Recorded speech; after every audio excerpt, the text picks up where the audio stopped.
And we make our appearance. Big up to everyone locked in, man. Big up, big up, big up, big up. The guys, I think G said he's going to be joining soon as well. I'm not too sure if the rest of the lads will be here, but let's see, man. You never know who might turn up when we're streaming from a day-to-day basis, man. But big up to each and every one of you guys, as always. Love for the support. All right, G's in the building. Big up, big up, big up. Big up, bro. Love for the support, man, team. Big up to everyone. Big up to all the new subscribers as well, man. Hey, we're on the road to that 10K. Hey, it's a vibe, man. Hopefully we can get there with due time. But as we always say, man, let's try and build this all, organically as we possibly can and keep with our authentic selves at all times. Shout out to people them, and then we'll get into the stream. Big up to Honesty in the building, my guy. Big up to Morris. Big up to Scraps. Big up to Y4. Andrew in the building as well. Prod, big up to you. First time I've seen you around here, so big up to you, blood. Maybe it's a lady, I don't know. Maybe. Big up. Big up to Kingsman. Big up to Boo. Nah, read out the rest of that still, but big up to you, my guy, as always, man. Big up to everyone, man. Big up, big up, big up, big up. Big up to G as well for joining me. I was trying to get a stream done earlier, to be fair, but I had so much to do in the day, man.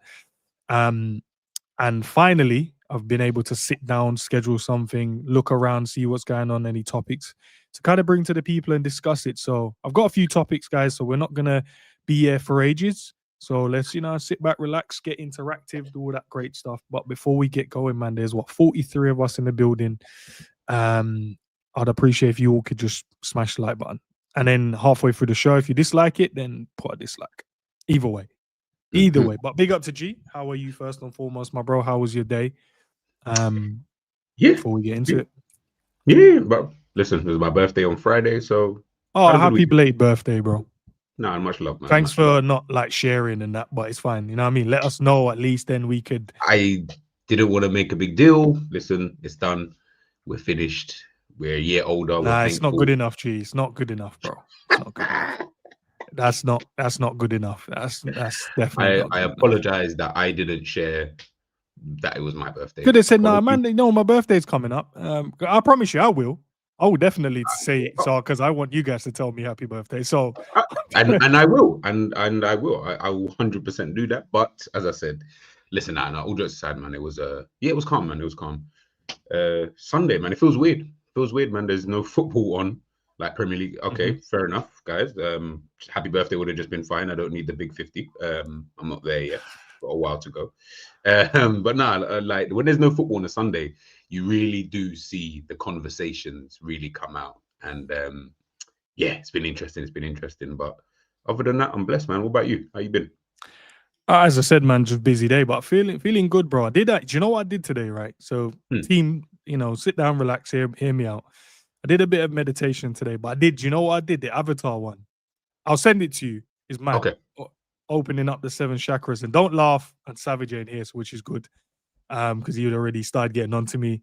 Yeah, but he definitely would. It's a safe space. We'll share. I listened to it because I was on Instagram. Someone said, "Nah, this is dope. Listen to this." I was like, "Okay, let's give it a try." I'm not gonna lie, it's actually good, bro. I can't even lie. But yeah, did that. Got my hair done. What else, bro? Football stuff. Tidying up, cooking. Sundays are what Sundays are like. Just quickly, are you back? Is your team back? Are you back? They next week is the first game. Next week, okay. Next week. Oh, well, I'm going to be keeping tabs on both you and Jerry this season. You know what I'm saying, in terms of the victories and said the L's and that. Yeah, listen, I'm just the L's, the draws, and the W's. I wanna know more so as to how the team progresses throughout the year this season. So hopefully you guys do well, both Jerry and Enz in terms of the respective teams. So yeah, hopefully it's a successful season, man. Hopefully. Listen, I appreciate it at all. Always, bro. We've got a few topics, but I want to start off with this one, guys. So big up to everyone in the building. 67 of you guys here. Love for the support. And big up to the guys watching over on X. I'd appreciate if you guys could head over to YouTube though and drop a little like or tune in over there, man. But whatever makes your life easy. Even if you want to comment, because the comments will come up as well and I can see what you guys are saying. But the first one, G, I want to get into. Actually, let me shift this, guys, because I want so everyone can see it so we can have a little conversation around it. I saw this online And I thought, why not bring it to the people, see what they think? Because I would love to know when you guys started supporting Liverpool. So, first little, just to lighten the show up a bit, when did you guys support Liverpool? What manager was in charge of Liverpool when you guys started your support of the fine Reds, bro? So, G, I'll ask you, when did you start supporting and who was the manager, bro? This is gonna be hilarious. Yeah, throw the manager in, so then we can see the year. Then we'll know. If someone says Shankly, I'm gonna laugh. But anyways, Roy Evans. It was literally everybody already knows, man. Michael Owen, you know what I'm saying, debut and all of that. But yeah, Roy Evans was in charge. And it was funny because when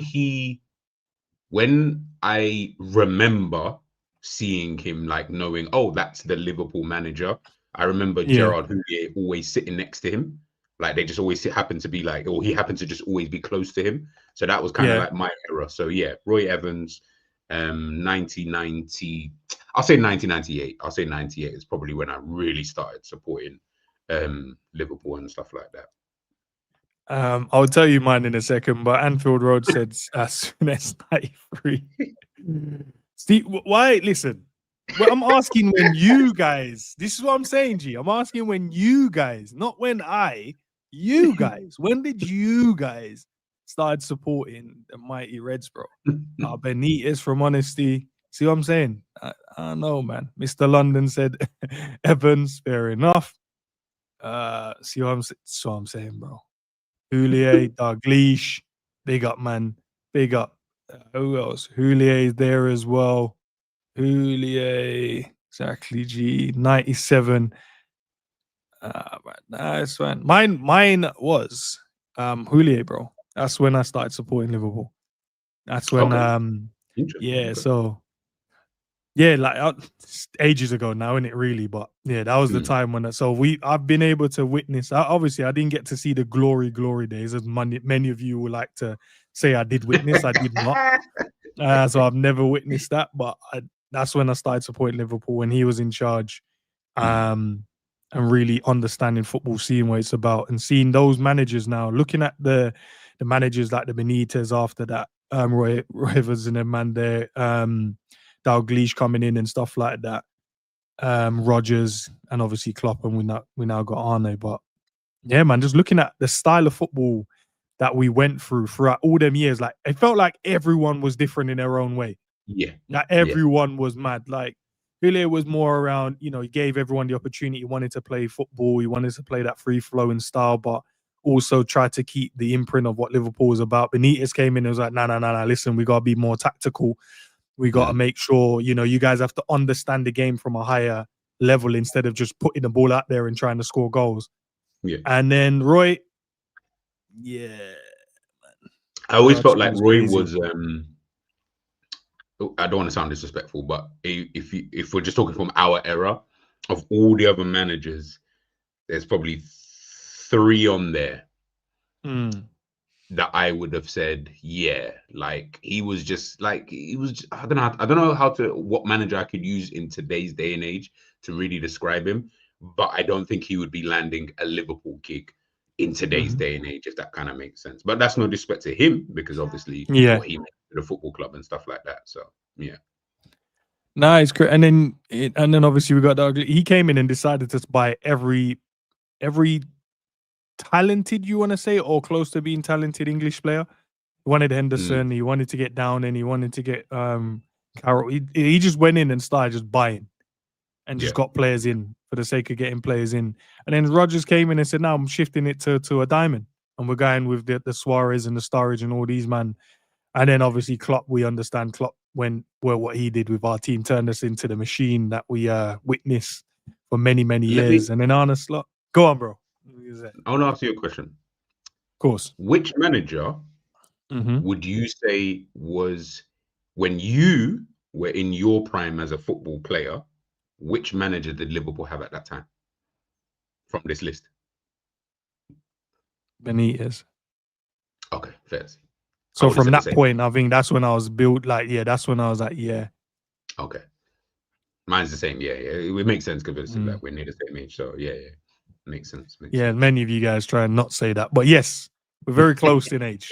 Allow me, guys. Don't add age onto me, man. Let me just get there first. Let me at least attempt to get to those ages. Let him live the years, man. Let him live the years. Yeah, let me live the years. Let me get the experience, guys. Why are you trying to put that on me, man? Let me just gain the experience over those years. Many of you probably have already got that experience. Some of you haven't yet. Who was it in this end? He's a young G. This one here, big up to SK. Says now I'm a young G. So right after Rodgers got sacked, I came into the Klopp era. So you've witnessed like very good times then, like Liverpool Literally. challenging and winning trophies. Yeah, lucky for you, boy. Jesus. And to the guys that's witnessed it from the early years and stuff like that, the yesteryears, that witnessed the team when went through domination and then not being dominant and then starting to build again. That must be a mad cycle. I came in off the back of not really witnessing like wins as such, like being a dominant team, but we were able to pick up trophies along the way. Yeah.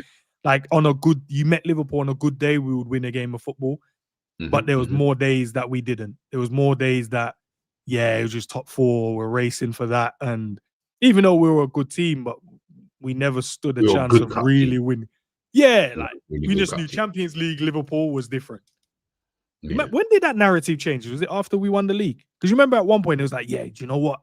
Liverpool in the Champions League. No one really rated us in the league as such. They're like, they're all right, but Champions League is a different story though. I reckon you'd have to talk to someone, whoever in the chat would say, like, supported Liverpool before us, I reckon they'd be able to really see the change. Because remember, we came in, look, I said Roy Evans, you're saying Houllier. So we came in roughly round about the same time. So I reckon it'll be someone who watched the glory days or at least, the 80s and stuff like that. Anybody who saw that and then now still obviously supports Liverpool, I reckon they'll be able to tell us because it's true, when I think about it, back in the day, in the league, man, weren't really getting respects and ratings like that from people. No, but Champions League, no one cared. Man, even trying to like come to Anfield, they weren't even on it. Bear in mind, that's the same squad as well, which didn't make sense to me. When we were in the league, everyone's like, these dead youths. But then when we got to the Champions League, oh my God, like you don't know. I'm like, wait, did the name change? Like, so did we like switch out the 11 in the Champions League for some reason? I don't know. You know what it is as well? I also think, especially when we compare like today's football, not just Liverpool, just like football in general, right? I think back then it really meant something. And I felt like Liverpool, Steven Gerrard, Jamie Carragher, like they were like, when they just knew like this competition, brother, we need to go ham. I don't care if, we look shit or it doesn't matter. Like we faced Chelsea, remember the goal, Luis Garcia, all of that. Chelsea, as we know, they were the best team in the Premier League at that time, all the best players, etc., etc. But came to Anfield and they just couldn't score. Like it was just one of them kind of games, like kind of thing. And Arsenal, like, all of them teams just couldn't touch Liverpool in the Champions League. That's one thing I'll definitely say. I don't understand why, bro. We came to the league, all of a sudden we were struggling to even score goals, bro. But see, in that Champions League, you could hold like a 10. You could hold 10-0 in the Champions League night. That's the way Liverpool are. Big up to Pops in the chat as well. And Trevor said, Rafa, Istanbul 2024. Let's see, bro. Let's see. Let's see. Can Liverpool get back there? Can Liverpool get back to the Champions League final? I don't know. We'll wait and see, bro. But boy, we got a good team now. We'll speak about the striker in a second. I did see another one here. Roy Evans was the last of the boat room where we used to smash the bottle and then off the bells and 20 love, bro. Bro, these are old times. I weren't around them times still. I heard about the boot room though. I read about that. The boot. I don't know too much about it, but I have read about it. And that's why I said I don't want to disrespect Roy Evans because he is part of the older era of Liverpool and just football in general. But that's when I came in. You can tell by that shift in it because I'm looking at the manager list now, and you can see like they're proper like old school managers, and then further up, everyone's in suit and ties, bro. Oh, a couple of men in suits and ties, and the rest are, in the Liverpool attire, which the bottom half is, but. Yeah, it's crazy though, the shift in generations. No, it's true. It's true. It's crazy, man. But let's talk about our number 9, bro. Because the reason why I brought obviously the manager just to kind of get us off with that one, because I'm sure many people in the chat was able to witness different number 9s for Liverpool Football Club. Some good, some bad. 9 times out of 10, we had really, really good strikers or really good number 9s, right? But everyone, in terms of, you've mentioned your manager, who was your number 9 around that time as well? And can Alexander Isak live up to those expectations as well? Because he's chosen, I thought he might have picked like a 14 or something like that for some reason. Same. I didn't think he was gonna. Yeah, I know, but man will just give up the number. You seen the way we're treating him, so I'm sure if we said, listen, just run the 14, he would be like, yes sir, no sir, hit 3 bags full sir. I'm sure he would have. So what number 9, in that time when you were supporting Liverpool, was your guy? And can Alexander Isak live up to those expectations of what you saw that current number 9 do, or that previous, I should say, number 9 did for the club? Both of us will be the same answer. So I'm going to ask you, who would you call more of a number 9, Owen or Fowler? That's a mad one, would be my answer.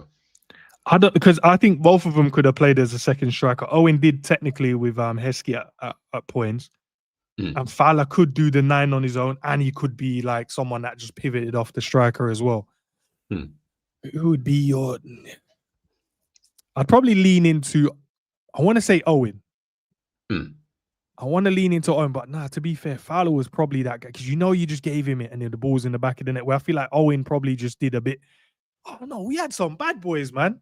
I'm gonna go Fowler, actually. I'll choose Fowler. I think Fowler is what you would say a number 9 is. Give him the ball and the ball's in the back of the net. Owen did do that, to be fair, but it felt like there was a... I'm gonna flip flop with this one, bro. That's correct. So I'm thinking about all the moments. Fowler, hat trick, Fowler, bicycle kick, Fowler. I think when we, like me and you specifically, when we started supporting Liverpool, Owen was the guy. Like, he was our number 9.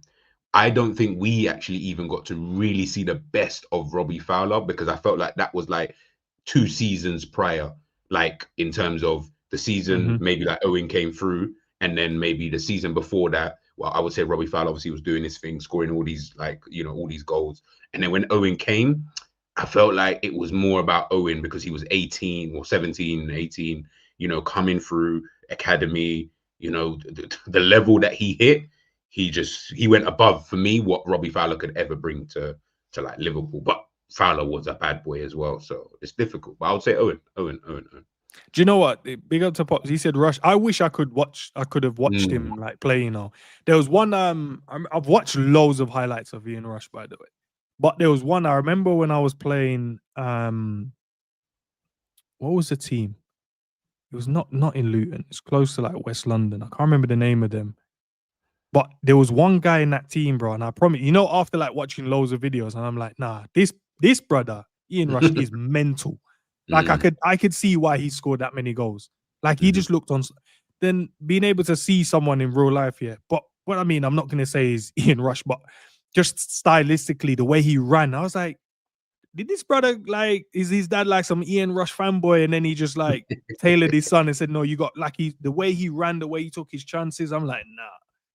But I wish I could have seen this brother the way he played football, man. He looked he looked effortless. The type of goals he was scoring. No man just knew where the goal was. Left foot, right foot, in the air. He had speed. Bro, yeah, just everything. Didn't he move to another country? I'm sure he went to like Juve or something like that. Yeah, he went to one of those ones. Gary Lineker went to Barcelona. Yeah, he went to Juve. But there was a reason why. Obviously, remember Italian football back then, it was the best league in the world. Italy, had some of the best players in the world. Zidane and all of that were over there. So when he went there, from what I read anyway, I didn't see it, but from what I read, I was like, okay, yeah. So he was that good. Like, they looked at him and said, yeah, now we'll take Ian Rush. You know what I'm saying? Like, he was that much of a bad man. So yeah, 100%. Nice, crazy, bro. Like, he was probably the one, I would say. But if you could, like, and then tailoring it to looking at Alexander Isak right now. Obviously, he hasn't kicked a football yet for Liverpool. He hasn't played yet. He's literally just, put the kit on, took some photos, and then took a private jet straight to the Swedish camp or Sweden camp, right?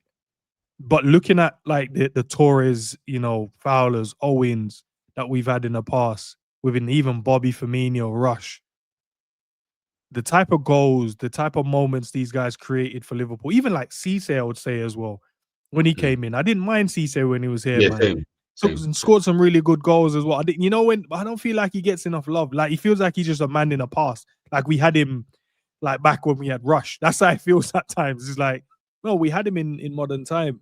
But what can Isak come in and really, really do at Liverpool Football Club?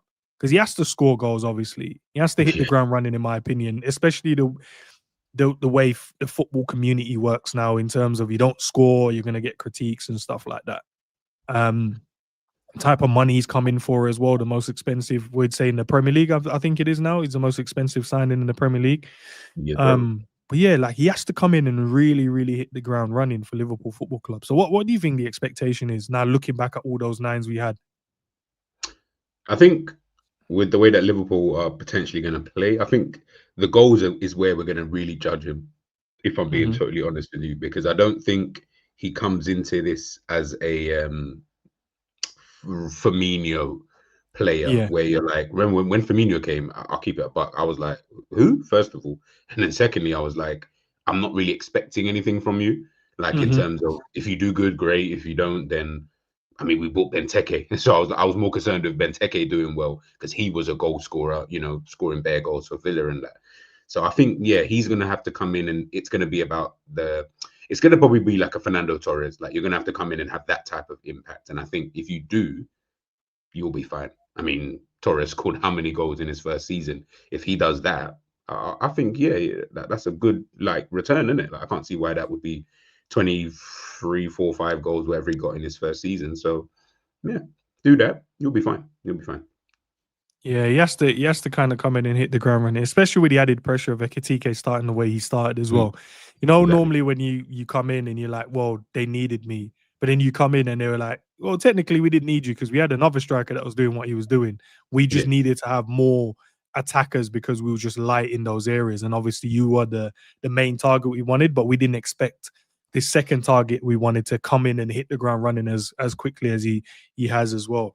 So there's that pressure as well. And I love, do you know why I love it? Love it as well, because I feel like the two of them are going to be so hungry to succeed at Liverpool. They're going to push each other to different levels. For me, I feel like when one starts, he's going to be like, I'm going to score goals, and I'm going to show why I need to be up to the performance, are always going to stay at a high level, and vice versa. When you come off and the next guy comes on, he's like, right, he bagged, I need to go and bag as well. So look, and they both look like characters that can handle the pressure. For me, they both look like people that can come in and go, do you know what? We're playing for Liverpool. Let's go and hit the ground running. Let's go and do what we need to do.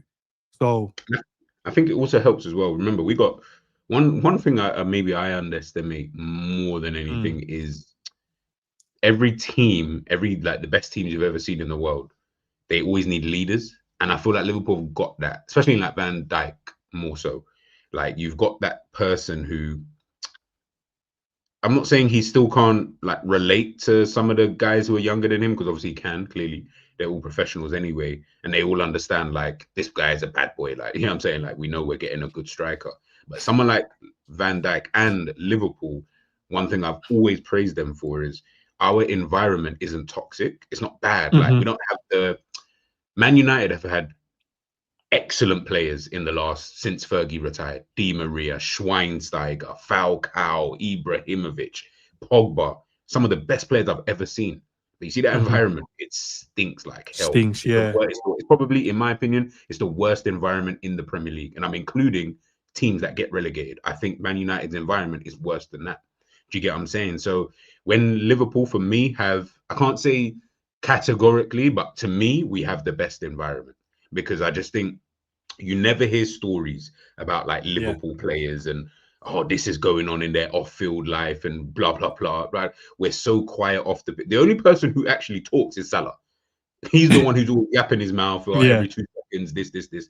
Everyone else doesn't really speak. Like, I rarely hear Van Dijk unless Rio decides to do an interview with him. I never really hear Konate unless obviously he's doing press conferences and stuff like that. I never really hear too much from the team in a bad sense. And I've always felt like, again, one thing I'll praise Klopp for is he brought a mentality of like, yo, like, we're going to have good people before good players.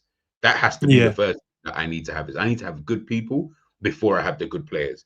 and usually the two might even just go hand in hand. Do you get what I'm trying to say? Like, so Yeah, imagine if 100%. he had an Anelka, Suarez, and even a Fowler, like these kind of guys who are like, yeah, sometimes they're a little bit funny with their attitude and certain things they do off field. I feel like Klopp kind of stamped all of that out, got rid of Sacco, all of that kind of stuff. So yeah, I think once we got that, for Sacco me, I turned looked up a bit late once, you know. Do you know how bad bro, that was? He turned up late once, and that was once. enough. And then interrupted his interview. Yeah. And you know, at Because he that thought it was time, funny. bro, Sacco was one of the best centre backs, in my Yes. opinion, around. Like he was. And then it was just like Klopp was like, "Oh, so you think you can miss flights and that? Okay, my guy. All right." Cool. And then Missed the flight. then interrupt my interview. Yeah, it was a long day. And then I After remember that. the interview because he tried to like, obviously where he's interrupted the interview, Klopp's obviously kind of laughed it off. 2-3 days, whatever later, yeah, Sacco was going to be sold. I said, what? What did he even do? Yes, I said, crazy. wait. I was like, That's a bit. I don't like I don't think the other centre backs are as good as him though. Yeah, But that's what I was saying. I was like, don't sell our best centre back, like. And I can't lie, ends. This is a good little trip down memory lane. When Klopp did that, yeah, I promise you, that's when I was like, nah, this brother needs to go. What do you mean you're trying to sell? What? You're trying to sell Sacco? Bearing in mind, people, think about the centre backs that we had under Klopp. We've had Clavan, Lovren, Stephen Corker, Kolo Toure was even still there. I think he was still there. Yeah, no, it was. He had games. Come on, bro. Like we didn't have like Sacco was like good for us anyway at that period of time. So when he did that, I said, nah, this Klopp brother got to go. Maybe that's why I've always had a bit of hate for him in my back of my head. Maybe, and since then, we have never had a left-footed centre. I don't think we've ever bought a left-footed centre back since that time. Who have we signed that was? I don't know. I can't remember. No, I don't think we have, man. And I've always gone, nah, we need one of them for balance, bro. And I was like, yeah, Sacco could have been. I do think but big up to Tej as well for the super chat. Says Sturridge or Isak. Oh, that's a sticky one. But Sturridge was my guy, man. Isak will have to come in and prove himself at Liverpool. I think Sturridge did that. Yeah, I'll go Sturridge. Bar the injuries, he was unstoppable this year, bro. Let's put it this way, yeah, that's Harry Kane striker. Wouldn't be getting the amount of games he has had Sturridge just remained fit at that period of time. Because remember, we had that like Wayne Rooney, and then it went to Harry Kane. I feel like it would have gone to Sturridge in the interim, and then because I think they're like Sturridge is older in it, so it would have been Sturridge, and then Harry Kane would now be the striker still, but it would have come a bit later. So yeah, Sturridge, 100%. Big up to Gregory as well for the super chat. Fowler was lethal. Owen was a quick phenom, but the feeling and excitement Torres gave me, boy. Do you know it's crazy? You know when we signed him, I was in Jamaica when we signed him, and I missed the first 3 games. Oh, right. Okay. So I missed these first 3 games, and I remember watching like the highlights and the goal. It was his first game against Chelsea, wasn't it? And his goal, he scored in like a 2. Was it 2-0 or 2-1? 2-0, I think it was. And the brother scored that mad goal. He stopped, started, and left him. I said, "Oh my god!" Like everything that I thought he was gonna come and do, he did. The excitement for Torres gave me today's days unmatched. I hope Isak brings this feeling back. Same, man. You know that unpredictability, the silkiness, the stop-start, and you know sometimes a goal out of nothing where through ball round the keeper, through ball dink the keeper, through ball dummy the shoulder, or like leaving the defender a little chop. You remember that chop he did against Real Madrid when Gerrard pinged it into him and he chopped it, and then he tried to give Casillas the eyes, and instead of going far post, he went near post and hit the post. Near post and he missed. I was like, oh my gosh, bro! And just on his day, how powerful he was. The strength, even like Ferdinand. Remember when? Not even was it not Vidic? Bro, Vidic every Vidic time he tried to grab his ankle. Yeah, he tried to grab his ankle, but there was one when Ferdinand was chasing him. I remember Ferdinand had a back injury the day after that. He missed bare games, and everyone was. I made the rumor about now it's Torres that gave you the back injury because he had after Torres finished it. He had if you look behind him, Rio was sliding on his knees, bro. He left him and man was sliding on his. I said, nah. But Torres, can he give us that? 2 years was just even on. Okay, so those are the years that I used to play FIFA religiously, like every day. FIFA, come home, play FIFA, right? You see on the game, Yeah, the way that they made Torres on FIFA was like is basically the same way that how they made like Ronaldo and Messi Yeah, like in games. They made him the same unstoppable. way. Oh, you can't stop him. You can't stop him. Him and Drogba, you couldn't stop those two. It was mad. It was mad. Couldn't stop them. Fully fit Sturridge or Torres. Phew. I can't pick. I'm gonna sit on the fence, bro. I can't actually pick. Sturridge, a fully fit Sturridge in his full flow. I'm It's a long gonna day say for everyone. Torres, but it's a bias because we saw it. I didn't. Okay, It's hard. I'm with you. But then we did Do you get see what I'm a saying? fully fit Sturridge as well, what he was doing. But what was the factor because he was doing it with Suarez? That's what takes it. But then with Torres, when we saw Torres in his full flight, it was when Gerrard was in the 10, bro. And that was Yes. a different level of Yes. football, bro. Sturridge, I'm gonna say I don't know. I love both players, and I think they're both cold in their own right. But Yeah. fully fit both of them. Jesus. Wow. Then again, a fully fit Torres, we wouldn't have sold him. You know what I mean? Like, well, we wouldn't have been happy to sell him because he would have been on fire. Whereas when we sold him, it was kind of like, you know, not really popping like that. Whew. I'm gonna go Torres. I'll go Torres, but it's very begrudgingly. I don't know. I really don't know. Marc Guehi, guys. We'll go into having this conversation again. Liverpool will not, and I repeat, revisit the interest in Marc Guehi in January. Would only now sign. Yeah, this is crazy. And I saw your tweet, by the way, G. Would only now sign the Crystal Palace centre back on a free transfer next summer. Chat. Don't know how you feel about this. I don't know how you feel about this. How do you feel that we're not going to go back in? Exactly one of the reasons as well. My feeling was we needed to go and get him. That we're not going to go back in January. We're going to wait until the summer to get him because he's on a free. I mean, you are running a risk. You're only saving grace, and this is where Isak got a bit of trouble with Newcastle and Vissa with Brentford. Now we're going to be doing up verbal agreements and that, because now it's going to be like Guehi can turn and say, yeah, no, like obviously remember he did the medical, he signed personal terms, so technically you would just be signing that deal, but just in the summer, right? That's what I think it should just happen. But he might turn around Chelsea, I don't know, whoever needs a centre back and is a good team might just come in, offer more money, better terms, whatever the project is, and might look at it and think, Also, as well, G, because look, the player's head might change and he might change his mind based around what the achievements are for different clubs in the season, right? For an example, Liverpool going into the season, we have high expectation of us going to win trophies. I agree. Many of the people agree. G, you agree. We pretty much most Liverpool fans agree with the team we have. We should go and collect at least 1 or 2 trophies, right? On the other side of it is the other teams could go and do the exact same and collect their trophies. City can, Arsenal can, Chelsea can within the league. Even the Spurs can, you'd probably say, on a one-off tournament game, 2 tournament. Do you know what I mean? In the FA Cup, pick up those trophies. I'm not saying he would go to a Spurs, but he could potentially go to a City. He could potentially go to an Arsenal, even though they've got like 100 defenders. He could potentially go to a Chelsea as well. And then whoever else in the world of football that potentially needs a centre back in that time. If we wait till the summer, he'll then have the option of listening to pretty much every other club that potentially want to get him.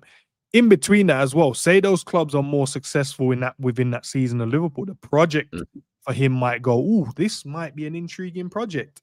You know, they've built, they're buying this, they're doing that, and then now they've won the Premier League or they've won the Champions League. This could be the best destination for me to go. Liverpool obviously were in a great position this season because we just come off the back of winning the Premier League. Obviously, we didn't, win the Champions League, but we did first team to ever, win all the games there, finish top of that group, or just finish the top of the group in their first Champions League group stage, or the way the new format. So he's probably thinking, okay, like I could go here and add this. I've seen they've added, Florian Wirtz, Frimpong, Isak, Ekitike, Kirkes. I've seen them add players within the squad and making the squad a lot stronger. But then if someone else goes and beats us or win major trophies, that could hinder or change his opinion on where he needs to go. That's kind of my thinking, man. And I think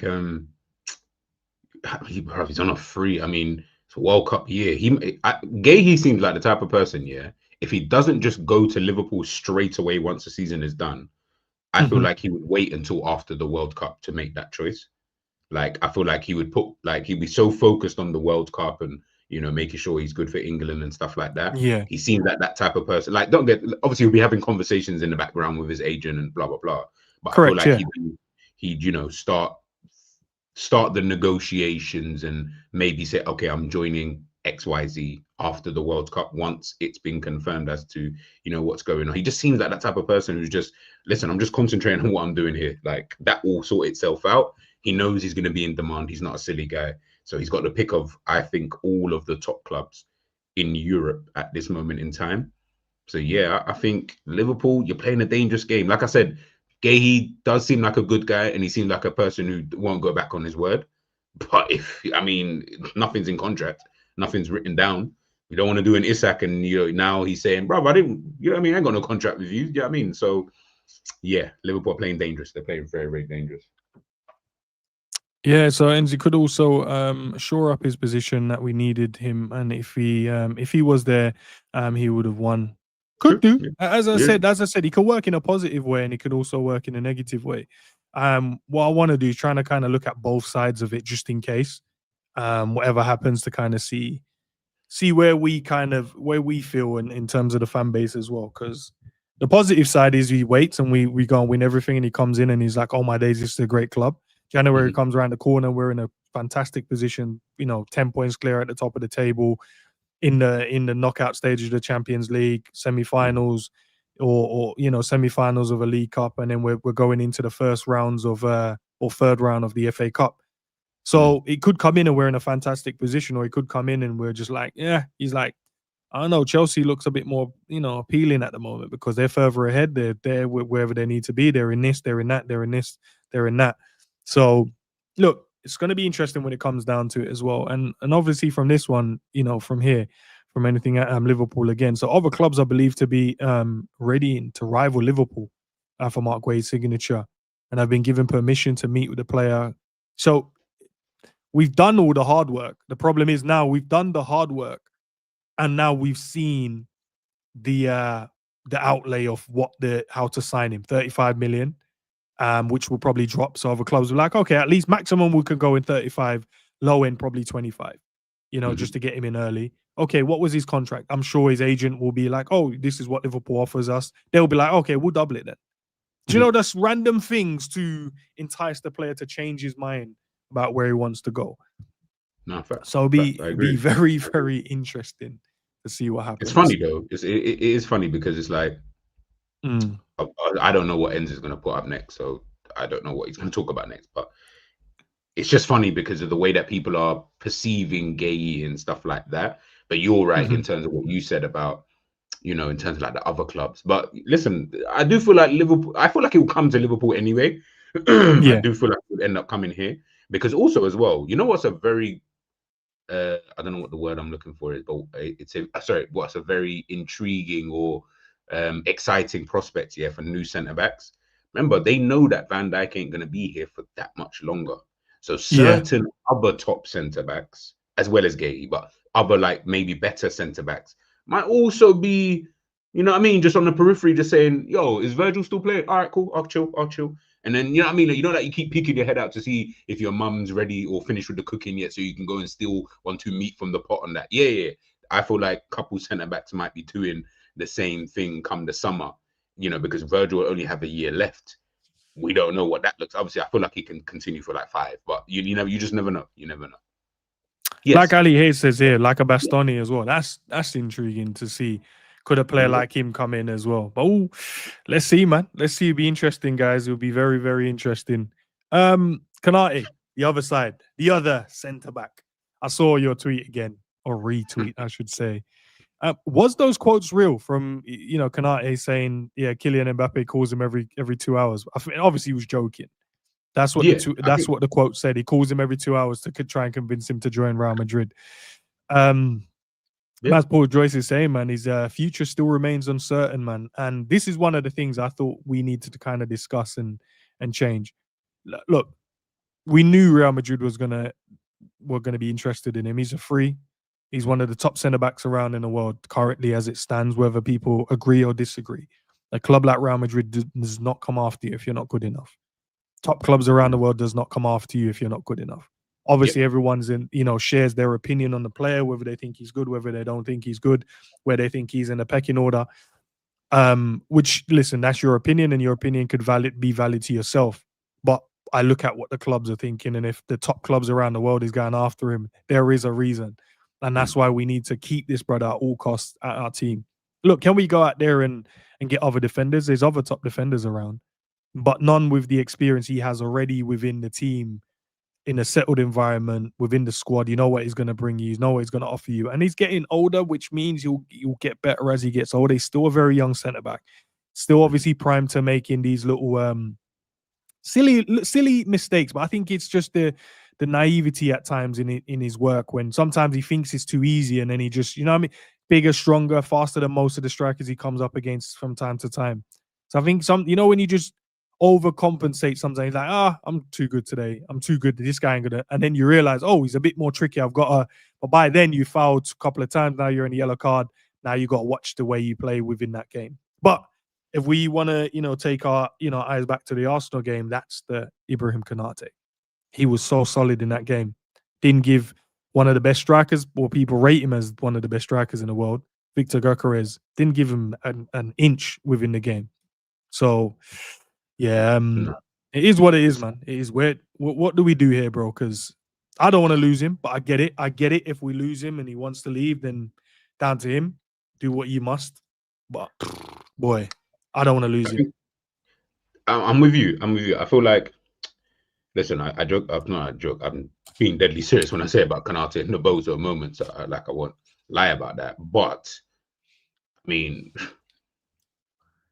can anybody else tell me of just centre backs that are just available like that? That we won't have to just pay an arm and a leg for, like, to even get them in. Like, Bastoni, I would love Bastoni. I would absolutely love to sign Bastoni. One, I doubt that brother is even looking to leave Italy. And two, I don't even know how much that would cost you.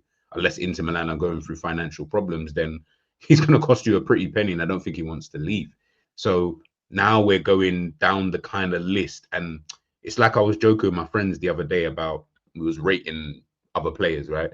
And I said, you see, like Konate, whatever level that you want to put him on. So let's say I'll put him on like the level of Gabriel and Saliba, right? I feel like they're underneath what Van Dijk is. So they're all on the same table. You can say, yes, maybe for some people, Gabriel maybe sits at the head of the table. Konate might be a little bit, couple seats down, whatever. But they're all sitting on the same table. You see, when we start going further down now we're talking about guys sitting on the next table.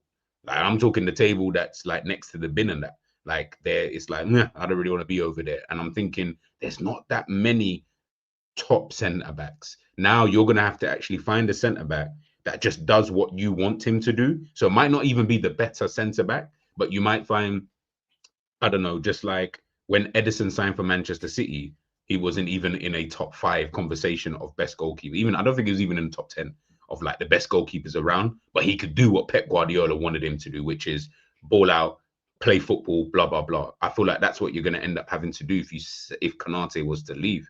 I'm just saying, bro, you're better off just keeping him, man. Like, that's not really a position I want to be like bothered about unless it's Van Dijk leaving. When top players leave, I'm like, yeah, you have to replace. When someone's maybe not of that level, I'm like, well, you better off just keeping him. Like, what's it going to cost you to then sign another person? People keep mentioning Guehi, but can we all be honest? We didn't think Guehi was of that level, like Konate level. He's a good level. He's a very good level, yeah, but not Konate level. Remember, we're talking about a guy who's played Champions League final and bossed it in that. He's played for France. He's captained France. He's played for Liverpool, won the Premier League. Like, he's done all of these things. For us to then just be like, yeah, Guehi, he can just come in and replace him. I don't understand it. Like, for even with his flaws, I still think Konate is good. Like, do you know what I mean? Like, I don't think he's dead or anything. I agree. So that's why I'm always confused when people do like, Guehi again would be a great addition. Absolutely a great addition. But I just don't believe in, Guehi can just come in and replace Konate. I'm like, so all this time was Konate just not even really that good? Like, is that what we're all saying? Like, we were calling him the best centre back. or the best centre back partnership was him and Van Dijk. So that means he must be one of the best centre backs out there. So yeah, man, I don't think we should be letting him go. But Enz is 100% right. If he wants to go, I'm not even on this begging you to stay. And I don't think Liverpool are either. I think that's what Paul Drace is saying. Right? We're not begging you to stay, bro. Like stay or don't stay, but we're moving on anyway, regardless. Like we'll sign our players anyway. And look, I think it's kind of one of those stances, right, where clubs, where we're at as a club as well, where we're just like, we're not going to be held to ransom by any player, no matter who you are, who you think it is. The club is the club, and the club is the most important thing, because the club will be here before, and it's been here before you, and it's going to be here after you. So look, I also believe that we have to look after our players, and Liverpool haven't really given me any kind of inkling that they don't look after their players. Obviously, we've seen some of the wages and stuff like that, but if you signed for the club and that was your wage, the club is not entitled to go back in until it comes to a point where they believe that we should go in and give you a new deal, right? So yeah, that's kind of the sticking point. I think he deserves one, and I think he deserves to be paid, around about what the top defenders around the world are getting paid. But if he's asking for like mad money and stuff like that, then it's down to the club where they value him and where they see him, and in terms of him as a player in the future. Obviously, I see him as paying him what he wants. The club will be like, well, we don't see him like that. Yeah. So it will be down to the club. So it could be we lose a centre back in the summer, and then we get Marc Guehi in the summer. It could be just one in, one out. But what to you, like, and this is just your, we don't know. In your opinion, what would be considered? You would be like, nah, I wouldn't pay that. Like, if that's what you want, then I'm not paying that. What's a realistic amount? Like, what's a 400? I think 253. Okay. I think that's good, but then that might sound crazy. 250, 300 bags. I would, because I think long term. Do you know what it is? I think when you say these kind of numbers, 250, 300, right? It sounds like a hell of a lot of money, but then if you have to then replace him, it's going to cost the club a hell of a lot more than that. Do you know what I mean? Like, you're going to have to then put a transfer fee there. Then you're going to have to give him a long-term deal. Then you have to pay him to what the standard is. And you might even go close to the 2 anyway with him. So not only have you forked out a transfer fee, not only have you forked out a long-term contract for something close to what you would have given him. In my mind, I'm just like, just give him 250. Like, if that's what, the number. I don't know if that's going to be the number, but 253, I'm like, long-term, it'll probably save us a hell of a lot more money than it is now. Do you know what I mean? And I'm thinking, like, maybe I'm looking at too much from a business standpoint, and I can't tell you what a player deserves or not. Like, their body of work tells them like what they're paid, and he's done enough for me. Like, when we've left him out there to cover Trent and let him run up and down, run his hamstring off. When we've left him there and he's in the trenches at times, when Virgil wanted to do the aura thing. Like, there's moments in games where he's like, nah, the strikers only want to play up against him because he's the only one they feel like they can stand a chance. So his body of work is more than everyone else. Everyone else gets to sweep up the little things. When someone's come in and hoovered the carpet and then someone walks past and pick up 2 little specks where you probably missed and pretend like, oh, you didn't do all the job. Big man, I did. You just saw the 2 little bits that I didn't, and you've done your part. So I think just give him at least 253. Because the long-term forking out is going to be a hell of a lot more, bro.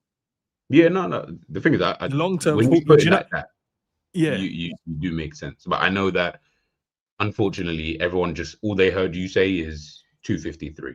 So they're not even hearing the rest of that. So from when all they heard is 250, Enz is saying he will give 2. You wait now. In someone coppish chat soon, they're going to be like, bro, Enz has been saying he'll pay Konate 300 bags. Like, is he crazy? Watch. It's part and parcel of it, man. But that's why I think so. I think partly give him something to let him know he's valued at the club. Also, think about the future going forward. That we don't have to go and fork out transfer fee, and we don't have to go and fork out. Because if we're talking about Bastoni, if we're talking about a Schlotterbeck, if we're talking who out there that people rate at a very, very good level, like in terms of centre back level, that to come into Liverpool and is a first team, and not someone that can come in and be a part of the squad, that's going to come in and go, I am starting. You're going to have to pay them handsomely. Not only do you have to pay them handsomely, you're going to have to fork out big boy money to their football clubs as well to get them in. So If we can And I don't even find, know that many centre backs like that. this Obviously, is what I'm Liverpool saying, clearly have bro. a list, but I don't have an extensive list of like top centre backs that I can be like, yeah, no, just bring him in and you'll be able to do whatever it is. Who are not already at clubs where I know we wouldn't sign them, like Gabriel Saliba, like we're not going to get them. So I'm like, well, what the other options? Bastoni, as I said, that brother's staying. I don't ever think he's going to leave. So now Plus it's that's kind like of 200 million worth of defender, bro, and then that's at yeah, least bro. 250, bro. You have to pay him to get that. Yeah. Right? So yeah, listen, Enz is right. Just whatever the P is. Obviously, you guys are right. I'm not saying pay anything. So when Enz saying 400, I don't think Yeah. we'll go that high anyway. But like Nah. any Liverpool, someone mentioned in the chat, Liverpool pay really good bonus anyway. So maybe it's more about the base. I don't think anyone cares really about the bonus because they know that Liverpool plays so handsomely about that bonus. So maybe it's just the base salary. He's thinking, like, come on, man. Like, I've done all it, as N said, my body of work is crazy. Like, I've done all of this stuff. I feel like 250 might even be reasonable. So yeah, maybe that's about how much I would pay for Konate. Yeah, but 250 is a fair. Bob says, what do you think is Ibu's market value? It'll obviously be low now. If he had 5 years on him, say 5-year contract. What is he? 25, I think he is. So Yeah. I'll say at least close to 100. Could be younger. Might even be up, but I'm saying at least 100 million. If he had a long-term deal, in terms of you look around the market right now for established centre halves, probably around the 100 mark, give or take. In today's market, he's 26. Okay, thank you, Jez. Big up, guys. Okay, yeah. I'd say In for you today's to market, sign for a big Konate club, with yeah. 100 million. Yeah, with 100 million. You'd have to pay like stupid money, bro. Like, and remember, this is Liverpool you're dealing with as well. So we've got 25 million for Ben Doak, guys. Yeah. The guy that's not kicked a football realistically for Liverpool like that. We got money for Tyler Morton. Like we got money for Dominic Solanke. He played like, what was it, 2 games? 3 games. So you're telling me someone that's been at the club and has had the success they've had, it's gonna bring experience to it. That's why Madrid won it, bro. They're like, yo, all that experience and still young and for free. Yeah. Come over here, my guy. Come here. We'll give you a good wage. Just imagine they get both Konate and Guehi on a free. All right, let's move on to the next topic. McAllister was saying when he was at Brighton, he didn't get the hype when it came to Alisson. But now I admit he's one of the best amongst obviously his boy Martinez and obviously Courtois. But he's still waiting for that barbecue invite. Nah, you're Argentinian, my boy. Can't really just pop up to the Can't invite you to them barbecues and that, my guy. But the fact of him just being honest and saying, yeah, man, what's up, Brian? I don't know why you, man, are telling me about this Alisson this Alisson this and Alisson that and Alisson. And then turned up into training and saw the amount of saves and the way he is and the stature of the man and now go, do you know what? Yeah, he's mad. And he don't get enough love though, bro. He don't get no love, like Alisson like that, bro. Like when I look at it, when you think of a goalkeeper, when a goalkeeper deserves to get like recognition for how good they are. It feels like our team, our defense in general, just the way we defend, just let it, like, and you're seeing like Martinez up there. Not saying the guy is not a good goalkeeper, but he's not Alisson. No, he's not Alisson, bro. You put Alisson in any team, and I mean any team, bro, they increase and they become better. You know what Alisson's? No, sorry, I was about to say what Alisson's problem is, but it's not actually his fault. Man said Alisson's problem. No, it's not his fault. It's the team's fault. Yeah. Like some of these, like, okay, you look at Martinez, even though I agree with you, I don't think he's that good. I think he's okay, but he's not that good. Raya, you see, they keep winning these individual awards. This is what I'm saying. Like, no, I don't agree with it. I'm just saying because they keep winning these little things. So Raya, I'm sure he got the most clean sheets last season. Oh no, maybe that was Sells. Yeah, maybe that was Matt Sells. Him or Sells, one of them got it. Yeah. Yeah, one of them got it. But like they'll get these things. Oh, look at his clean sheet record, this, that, and the third, blah, blah, blah. Unfortunately for Alisson, in recent times anyway, He's playing in a team that is conceding goals this season, last season. We just, not even that it was conceding bare goals. It was just, you might concede one a game for 5 games in a row. It's only 1 goal, but it's 5 games in a row now. You haven't kept a clean sheet. So I feel like these awards, sometimes they work against him. Because I sit there and think, bro, Alisson, brother, I don't think you even understand, how important this brother actually is to Liverpool. Exactly. Without him, Virgil can do whatever he wants. Konate can do whatever he wants. Trent in his prime, Robbo in his prime. I promise you, without having him in goal, like I don't think Liverpool do as well as we did. I don't think we do as well as we did, because remember, we've had like Millionaire and Bogdan and all these kind of dead goalkeepers before, and we've had a decent, somewhat team in front of that. Alisson, though, like, okay, the best game I can think of in recent memory is PSG. Liverpool do not win that game if Alisson is not in goal, bro. I promise you guys, if Alisson was not in goal in that game, you remember how you felt after we got beaten 7-2 by Villa? Nothing would come close to the embarrassment Liverpool Football Club would have had to have hold that day. Because the whole world is watching this man make save after save after save after save, and I'm watching it going, bro, this could be like 7-0 by now, 8-0, 9-0. And you know the crazy thing, if you would have let in a couple of those, when I mean, like, you know, when some just slide past you, then you know them little ones where they got where you didn't really have to save it, but you had to kind of just be positionally, and they would just start going in. Those ones would have started going. It could have been madness, guys. We could, and it would have been a Champions League night. You know, the rivals were watching, the world was watching, we were watching. Long. We couldn't go. We bro, you couldn't show your face. I wouldn't have done no video. I promise you, I'm not doing no video. I promise you, I'm not. There's no point. As in, I would have been too mad. As in, even the fact that we won the league, I promise you, nobody cares. Not like no one would care after that point, because they'll be like, brother, it don't even matter. You lost 6-0 or 7-0 to PSG, bro. Like, you got slapped. It would just be long. It would just be long. He was so in a Champions League night as well. You think? Do you think the Anfield return would have been calm? Our heads would have been gone, bro. The Liverpool players' heads would have been gone. You know what's so mad? Had we lost, let's say 7-0 or whatever, or 7-2, we'll use 7-2. Had we lost 7-2, I fully feel like Liverpool would have won the return game, though, like without going to penalties. Yeah, because they would have probably dropped everyone. No, they would have dropped everyone, bro. They would have been like, oh, we'll just have Vitinha probably play. Dembele will play like half hour, 45. Like, do you know one of them ones? They will start just random players. You're like, oh, they've got him in the rank. Oh, you've got him in the rank. Oh, you've got. They'll probably lose like 3 or 4-0.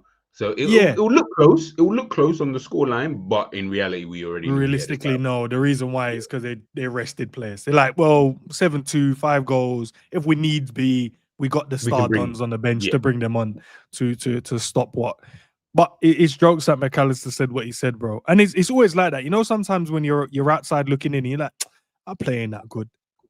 So I'm going to ask the chat. I'll ask the chat and ask UG as well. So chat, I'll say probably most of you, if you've ever played football, right? There's always been a moment when you've come up against a team and you're watching the team warm up and you're seeing this brother and you're like, he don't even look that good. He ain't all that. Until the game starts, and then you're like, hold on a minute. Hold on a second. Let me mark him. Why is this brother so good, bro? But he's there warming up. The ball's ricocheted off his shins and he's laughing, and everyone's like, oh, that's the Donny I've got to play up against. Long for him. Get the whistle blows, and now you got to play. It's a long day, man. Guys, yes or no, has that ever happened to you? And I'll ask you, G, if there's a moment like that you want to bring us, want to tell us about. So there was like a period of time where I played at centre back, which is funny. And like, say like the striker of the other team, I remember like watching him obviously in the warm up or whatever. Just exactly how you described it. Just watching warm up. He looks jammy. You know, when back in them times, like when you're doing like shooting practice and that. So I can see we're on our side of the pitch, they're on their side. They're doing shooting practice. I think we're doing rondos, but I think I was messing around in the rondos. But anyways, I'm seeing the striker. And I'm seeing him, bro, this brother's shots were dead. Like, they were so dead. I thought, bro, this brother look shit. So I'm thinking, back them times, I used to think I was extremely, as big as I am now, but like, I was extremely quick. So there wasn't that many people who was going to get past me anyway. And even if they did, they weren't that good at finishing. So I didn't have to worry, so to speak. Yeah. when the game started here, I didn't realize, and obviously remember he's doing shooting practice, so I can't see. I didn't realize, first of all, how strong he was. I didn't realize that his first touch was Iniesta-esque. I didn't realize that he knew how to set, play, knock it around. I didn't know all of that. I remember I'm just watching his shooting practice. Brother was, he didn't score all game, by the way. He didn't score all at all in the entire game. But you see when he had to get the man of the match, because I was like, brother, the way I can't even control what you're doing now. You're setting the ball, you're dropping deep, you're dropping into pockets. You've already nutmegged 3 of my players already. I'm even getting to the point now where I'm fouling him. That's when I knew. I said, okay. Yeah, that's when you know. Yeah, that's when you know. He's all right. He's all right. Still, like, I've had to foul him. Like, that's kind of, and you know them fouls where you're like, I'm fouling you. Like, I'm actually going to physically hurt you. I'm not going into, I'm going because I don't like what I'm seeing and I don't like what you're doing to my team. And he's just smiling. You know them Donnies who just smiling. Like, what do you mean you're smiling? Like, don't do that. Don't do that. Don't do that. Yeah, you don't like them youths, man. Nah, I remember it was this it was a wing. I think was he a winger or like he played more inside, but he was a winger, but he just went wherever he wanted to go. And we're watching him. And I'm looking at him going, he don't look all that. I'm watching the warm-up, seeing him dribbling and stuff like that. I'm seeing him like, it's got a weird little technique to his running. I'm just like, yeah, I'll kill this youth, man. But it wasn't the fact that I had to play up against him. It's just the fact that what I witnessed him do to my teammates was unreal, bro. Like, when I'm watching him, and exactly what he said, the first touch is immaculate out of nowhere. The way he's running, he's quicker than most people in the team. I'm like, but these guys are fast as well. But he's leaving them, stronger than them. But the guys are bigger players, but for some reason, he just waits in them. And then the little nutmegs and cheeky little, I'm just like, nah, what is going? And then he scored like 2 goals in the game. And I'm watching, and I had to say to my coach, put me on the other side. He's like, no, you got to stay. I said, please, because if we don't do this, this brother is killing our team right now.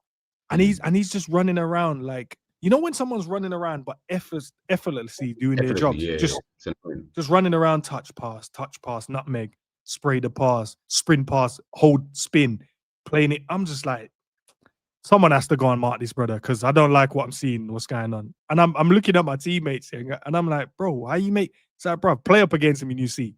Like, he's not.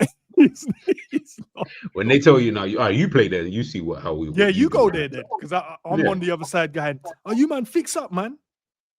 And he's like, all right, you come. Yeah, bro, the arguments that you would have, and it's so funny because you're arguing about a player who's just standing there laughing because he's like, look at them not arguing over what I'm doing. Like that used to piss me off. Because now I'm vexed that he can see us arguing over what you're doing. Yeah, like, that pisses me off even more. So. It is nice, man. It'll be funny though if there's anyone that ever thought that about you as a player, though. You know, when you probably turn up and someone pings it to you and you make a dead touch or something, they go, "Oh, that Donny," and then until they have to come up against you, like, rah. No, but you know what I will say though. When I was younger, like I don't know, between the ages of like 8 and like 12. When say like warm-ups and stuff, I used to take them like proper seriously. Like you do the warm-up or whatever, I would really take them seriously.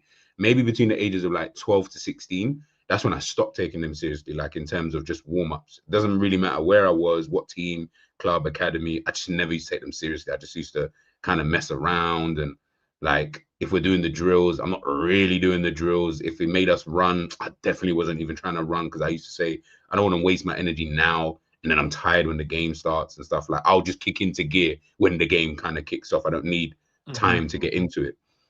So there were probably times when people saw my thing and thought, this brother's dead, because I'll do dumb stuff, but I'll just take shots. Like sometimes I used to go away from my team, they'll be doing a drill, but then I'll go to like, I'll get the goalkeeper and be like, hey, can't we just do shots for, just until the game start? Let these lot do the drill. These lot need to warm up, do it. I don't need to warm up because I'm already kind of ready to just go and I don't pick up injuries like that. So I'm kind of good. So I'm just messing around with the goalkeeper. So there might have been times when they see me take dead shots, like the deadest shots. Until we start the game. Like, oh, it's a long day, bro. And that's when you realize, right, there's more to football. You start judging man off of one thing you see, his touch was dead. But then now all of a sudden he's on the pitch, you can't catch him. Stronger than you. But that's what he's finishing is outrageous. That's what we're doing now on social media. We're judging, man, off of one bad touch that he takes, and we're like, yeah, he's shit, he's a bozo, yeah, we gotta get him off it. I'm like, right, like let him, you know what I'm saying, give him time, let him do his thing. Give him 3 touches, give him 5 at least, least. bro. 1 touch, nah, you man are deep, boy. But that's what McAllister said, didn't it? McAllister probably said, now you man are, you know what I mean, you're rating the brother too much till he popped up in training and realized, okay, yeah, I can see why now the striker's saying they can't score partially like that. I think there's also a bit of Brazilian. Yeah, I see. Feel like there's a bit, you know what I'm saying? Because I feel like he would have thought that anyway. Like, he's not dumb, they're all professionals. So he knows Alisson's a sick keeper. And he probably wouldn't have really have seen what he's like. Maybe he sees, bro, for all I know, Alisson's doing some mad stuff in training. For all I know, I don't even know. Like, he could be doing mad saves that we've just never seen before in training. No, you never. They're not going to show us, bro. They're going to always show the strikers finishing. Yeah, they're never going to show you the inside training of Alisson doing like the maddest saves. I don't think I've ever seen. They've only ever put like 1 save I've seen them do, and sometimes when they don't have much footage to show, or they're like, "Oh, we got a game close and we're gonna have to drop it," then it's just goalkeeper training. You're just like, why am I watching the goalkeepers making saves? But they're like saves from the coaches instead of saves from the strikers. And then it'll just be the odd one. You're like, oh, that's Alisson there. That's a great save. But this time I'm seeing the man, they're getting packed by the strikers, bro. Come match day, it's a long day for them strikers. Long day, bro. It's a long day, man. But big up to the chat, man. I see, man said, who is it? Pop said 100. Tron said 100. Dustin said, I think I might be that guy. Any as well saying, I was that guy. I was that guy. Any seems like he was probably the guy that. No, I don't know actually. Obviously, I've never seen any play football other than just a few clips. So I don't know if I would say that, but I probably would in back then, and not now. Back then, I would have looked at any and just thought, I'll be real, I would have just thought typical stuff like he's black. Right, he's just fast than that. He's fast. Like he's probably gonna try step overs. Mad strong, like he's probably got bare step overs. If I looked at his boots, if he's got vapor, he probably plays on the wing or up front. Like I don't know, I really don't know. But you know that was the thing though. When we used to determine where you played based on your boots. A lot of players probably didn't even do that now. Be like, oh, he's wearing the tempos, midfielder, defender. Oh, he's got vapors on, striker or winger. Yeah, that's what. And if he's got some random boots, bro. Like you have the random boots, you're like, he's a fullback or he's some deep line playmaker. If it's like the classic with the molds, he's deep line playmaker or left and right back. Because mine is just here to clear up and clean and spray passes. That's all I'm here to do. But anyone with the fancy colors and that vapors, winger, and he thinks he's mad quick and bare step overs and drag backs and shimmies and body fakes. That's it. I can't even believe, when I think about back in the day, like how football has so changed. Like I always wonder how I would be as a young person now coming through the football system and stuff like that. Because I'll keep it a buck. I feel like it'd be a bit more difficult now with how football is in terms of, remember, like back them times, bro, I'm not playing in a 4-3-3 inside forward. I play on the wing, but I'm not playing 4-3. Bro, I'm playing left midfield almost. We've got 2 strikers. We're good to go, kind of thing. So I feel like I big up to all the kids, all the teenagers, all the academy players right now, because I feel like you guys have got it maybe a bit more difficult with how the game is going anyway, kind of thing. So much they have to learn in it. It's so much information being told to them, bro, every given day, bro. It's mad. Facts. Robertson as well, in terms of the reason why he decided to stay at Liverpool Football Club, mainly for he said his family and him and his family sat down and they discussed, and this was the place for him, innit? He feels like his heart is still at Liverpool, and that's the reason why he's still here. Family wants to stay here. Everyone's settled, which is good. He also goes on to say there was obviously other clubs interested in signing him as well. We knew about the Atletico one. Maybe there's other Premier League clubs as well that was in there. And my thing was, I didn't want to lose him, bro. I know many people thought he's lost it. He's not good enough, all that stuff. But you still need players like him in your team. Still need experienced players that have the know-how as well to help, players develop and stuff like that. So I'm happy. And obviously now he's the vice captain of Liverpool Football Club as well, which is great. But yeah, man. Obviously he stayed, bro. What's kind of your thoughts since now he's obviously vice? I don't know. Did we speak? Once he got the vice captaincy, I don't even know if we even got your take on that. I think I want to say yes. So I'm sure I've done how many streams recently, but Mm-hmm. yeah. Look at the time I said nah Salah, but when I come to think about it now, it probably makes more sense that it's him. I don't think Salah's a player who leads by being a Example. captain. Yeah, Mm. even that, you know, I don't even think, like, for example, I've always said, and I'm not saying he's of the same level before anyone kills me, Messi can never be a captain. I don't look at Messi as like a captain. He doesn't Yeah, inspire. I agree. Yeah, do you get me? Like the type of player that Messi is, you're like, remember, you're such an alien. And I can't inspire to be what you're like. Like you're doing your own thing anyway. Like I can't ever Yeah. be what you are. So I can't even say, oh, you lead by example because your example is like out of this world. Ronaldo could be a captain because of the type of individual that he actually is. He's loud, or not even loud, but he likes to be in charge, be in control. He likes telling people what to do. We saw what he did in the Mm-hmm. Euros on the touch. Like he's that kind of guy. Messi's not like that. So I look at Salah in the same way. I'm like, you're not really, you don't scream as someone who is going to be telling people what to do. You seem like you're like, bro, I'm good. Just do as I ask. But other than that, I'm not going to start shouting at Gravenberg, Mm-hmm. yo, drop back into right back and start making sure he's not going to do that. So I don't feel like he would have been the best. Whereas Robbo, but I've seen Robbo shout at Virgil, Alisson, like he don't give a shit. Do you know what I'm saying? So shouts at everyone. If you need a kick, bro, he'll give you that kick, he'll give you. 110%. You know what I'm saying? And it's a bit like having a bit, and I think he's still better. It's a bit like having James Milner. James Milner for me is a perfect captain, like perfect. Yeah. Ultimate professional, and he doesn't care who you are. I don't care if you're Messi, if you're Van Dijk. I don't give a shit. Guess what? And we're here for the same goal, which is to win as a team. And I feel like Mm-hmm. Robbo probably would bring that on top of. He's a funny guy. He's someone who, you know, he gets along with a lot of lads. I've seen Great him talk to personality, Rio. isn't he? Yeah. Great personality, all of that, man. So when I think about it, as much as I'm biased and I would have liked it to have been Salah, I don't think Salah is probably a good enough captain. I think just keep it Robbo. You're good to go. No, I think because a lot of people kind of pick their favorite player as well, innit? I think they go, no, it should have been Salah. And I'm like, nah, I don't. He's not a captain. He's not captain material. He's a leader, but he's not captain material.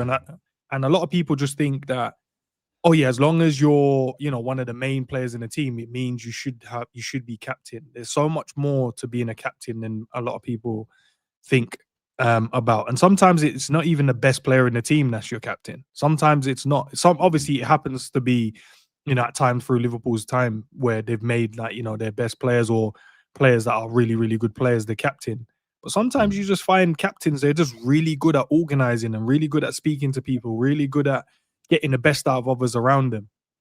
But they're not as good as the other players. They're just really good at making sure others do their job really well. That's the guy you need. Do you think that's like I know it's not Liverpool, but do you think that's like Ødegaard? Like when you look at Arsenal's team, if you was Arsenal's manager, would you make Ødegaard the captain of the team? I like him as a player. Yeah, no, But I don't see. But I don't see. But I don't know. I don't know if he's a captain though. I look at him and I'm like, are you shying at? But obviously, because I don't support them. But I think like a Declan Rice would be that guy. Yes, so I would probably make him Gabriel, them kind of guys. Him and Gabriel would be the captain. But I don't know. Maybe like the guy may have that you know, that persona is like, nah, he's just a nice guy. But you don't know. He's probably like a madman when results ain't going well and in the training and on the pitch because the camera is not always on him. Yeah, and because we don't support them, we don't really look at those mannerisms. Like, is he shouting at people? Is he organized? The one thing he is good at, though, bro, I promise you, when you watch him, he is very good at putting people into positions, bro. He's always pointing at where players need to be. And no, you need to come here. And so maybe he just does it in his own way. And he's not doing it from a shouting prospect. Like, he's not doing it from that standpoint. He's probably just a way better organizing the team in terms of what the manager wants. So, you know, when a manager puts out his tactics and Ødegaard understands it to a T. So when people are like falling out of line and not where they need to be in build up and defense, he probably pulls and pushes people where they need to be. So it's like, that's the guy I want to be my captain. But when you're looking at what you expect to see in a captain, you'd probably say Gabriel. You see him always shouting at people, stuff like that, organizing his back line. Declan Rice, probably his personality is more of an open personality. Like you know what I mean? So, yeah, listen, it could be him, but maybe when it comes to the tactical side, he doesn't implement the stuff. Maybe he doesn't see what the gaffer sees, but Odegaard sees it. So Odegaard is better at being the captain to organize and tell people where they need to be. Where So Declan almost Rice like would a be manager on the pitch. yeah, on the is what you're- pitch. So that's I what get you. 9 times I out of get 10 you want in it. Someone that's gonna, lay out what the expectations are. The players will know it. Obviously, they understand the tactics, but sometimes you literally just need that guy that you trust the most as your guy, man. I saw this one as well, talking about Messi. To big up JJ, talking about Messi and talking about Big up, Salah, bro. bro. It was ages ago. I'm sure I've seen this about Messi saying the African player that he thinks is the best is in Salah. I've seen many great African players, but I can say that Mohamed Salah is the best for sure. He's a very special player. Come on, you know what I'm saying? I don't know what else you guys want to elaborate on. I mean, what other Africans are out there? You know what I'm saying? Jerry, bro, you keep rolling your eyes, brother. I'm asking you how many. Messi has spoken, guys. Messi has given him the stamp, but I'm pretty sure this has been ages ago. Sure, I've seen this. Well, at the moment of all time. At the moment of all time. Hey, I don't know. There's no real context to it. The context I get is man said I've seen many great African players. So he's speaking like Toure, your Etos that he played with. He's speaking about people might have watched, and he thinks Salah's the number one. All right. He said, what's his name? Romero is the best centre back in the world as well. I even knew he was going to say something like this. And Martinez is the best goalkeeper as well. I heard that. I was watching it. Yeah, I mean, you ain't rating Martinez like that. I think McAllister came. Yeah, I mean, he's yeah. But anyway, yeah, he's the best, isn't it? It's cool, calm. It's the best. Hey, listen. When the best says you're the best, sometimes you just listen. Sometimes there's nothing you can do, bro. I'm listening to it. I'm just highlighting. He also said Romero's the best centre back. But I'm pretty sure Romero's one of the best centre backs in the world. I can hear it. I like not the best. No, the best. Oh, okay. Sometimes translation. Maybe it translates. Translation. But obviously you can speak the language a little bit, so I know you can probably understand. Maybe. You know what I'm saying? Yeah, I don't think that would have been a problem, but I hear it. I hear it. I don't think it was a problem, but I hear it, man. No, that's translation issues, but maybe he meant one of the best centre backs, and it got translated as the. They forgot to put the one of bit. It happens, man. I see all the time. I don't know. Seems a bit strange, man. But yeah, nothing really to kind of pick up on that. He just needs to pick up his. Hopefully, he scored. On international break, got a pen, put it in the back of the net. Great penalty, by the way. So interesting. And oh man.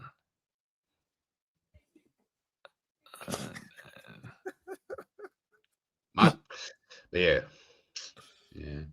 Come on, man. 2 left-footed as well. You know what I'm saying? He's just sticking up for his left-footed buddies and that. I know you left-footed man have some tribalism, don't you, bro? Don't know why.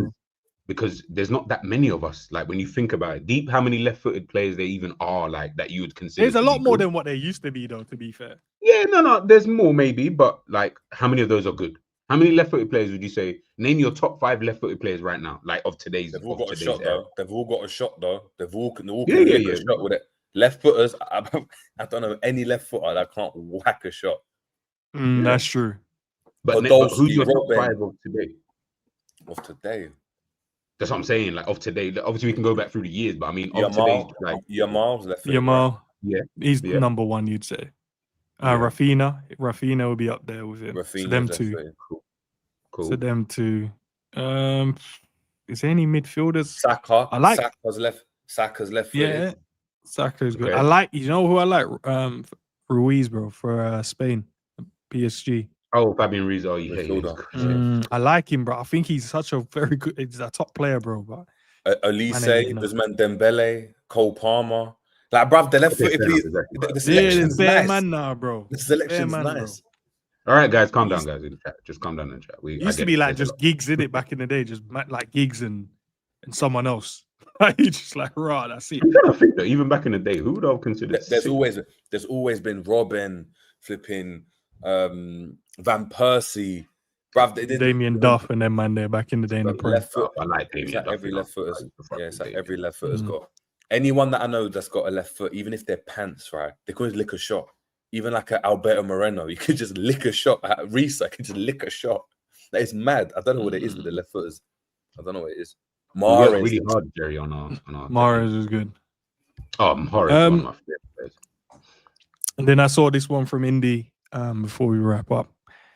Arne Slot to get a new contract, man. Is it? Yeah, he's gonna get a new deal. I'll make it so you guys can see. I see you guys straining with your old eyes, man. Oh, that's Okay, then we're wearing glasses. Now I see you, man, straining. I don't have my glasses on today, but I ain't straining. But I hear it. And that's why you made the screen bigger. It's fine. No, for you guys. Nah, it's for all of us. To be fair, I was squinting my ass off. But my eyes are naturally low, man. Allow me, man. Yeah. There's always an excuse as to why you just put your glasses on. It would help. I ain't putting them on. Sometimes you don't want to be, you know what I mean? Don't want to be dependent on them too much. All of a sudden, and they are literally there for that reason, so that you I don't know why we argued, man. We understand on Friday, on the 5th of September 2025 at 10 a.m. Big up to Indy, man. Gave us the time and the date. The Fenway Sports Group was holding open talks with Arne Slot's agent to extend his contract with LFC. Sources say Arne Slot is thrilled about the offer and keen to stay at the club. That's fantastic news for the Liverpool fans. How are we all feeling, guys? And also, Bayern were believed to be a long-term admirer of Arne Slot. Brilliant work at Liverpool. So I don't think so. Because would he have gone to work with Diaz again? I don't think so. If you know, you know. If you don't, you don't. It is what it is. So I don't think they would have got him as manager. Just before Jerry can take this one, but how does he I don't want to take this one. I don't want to take this one. Oh, no, I'm sorry. I probably thought you was about to speak. I didn't want to interrupt. No. I was laughing. I was just laughing. Either way, I was going to ask, my only question from this, how does he always know the time and like dates of this? Like, how does this guy, indie guy? I knows, bro. This is when you're in the know, bro. When you're in the know, G so he don't knew ask questions you don't know. Liverpool had a okay. Yes, based on the sources. Or it's a thing where you've got a source, you just slap a time in there.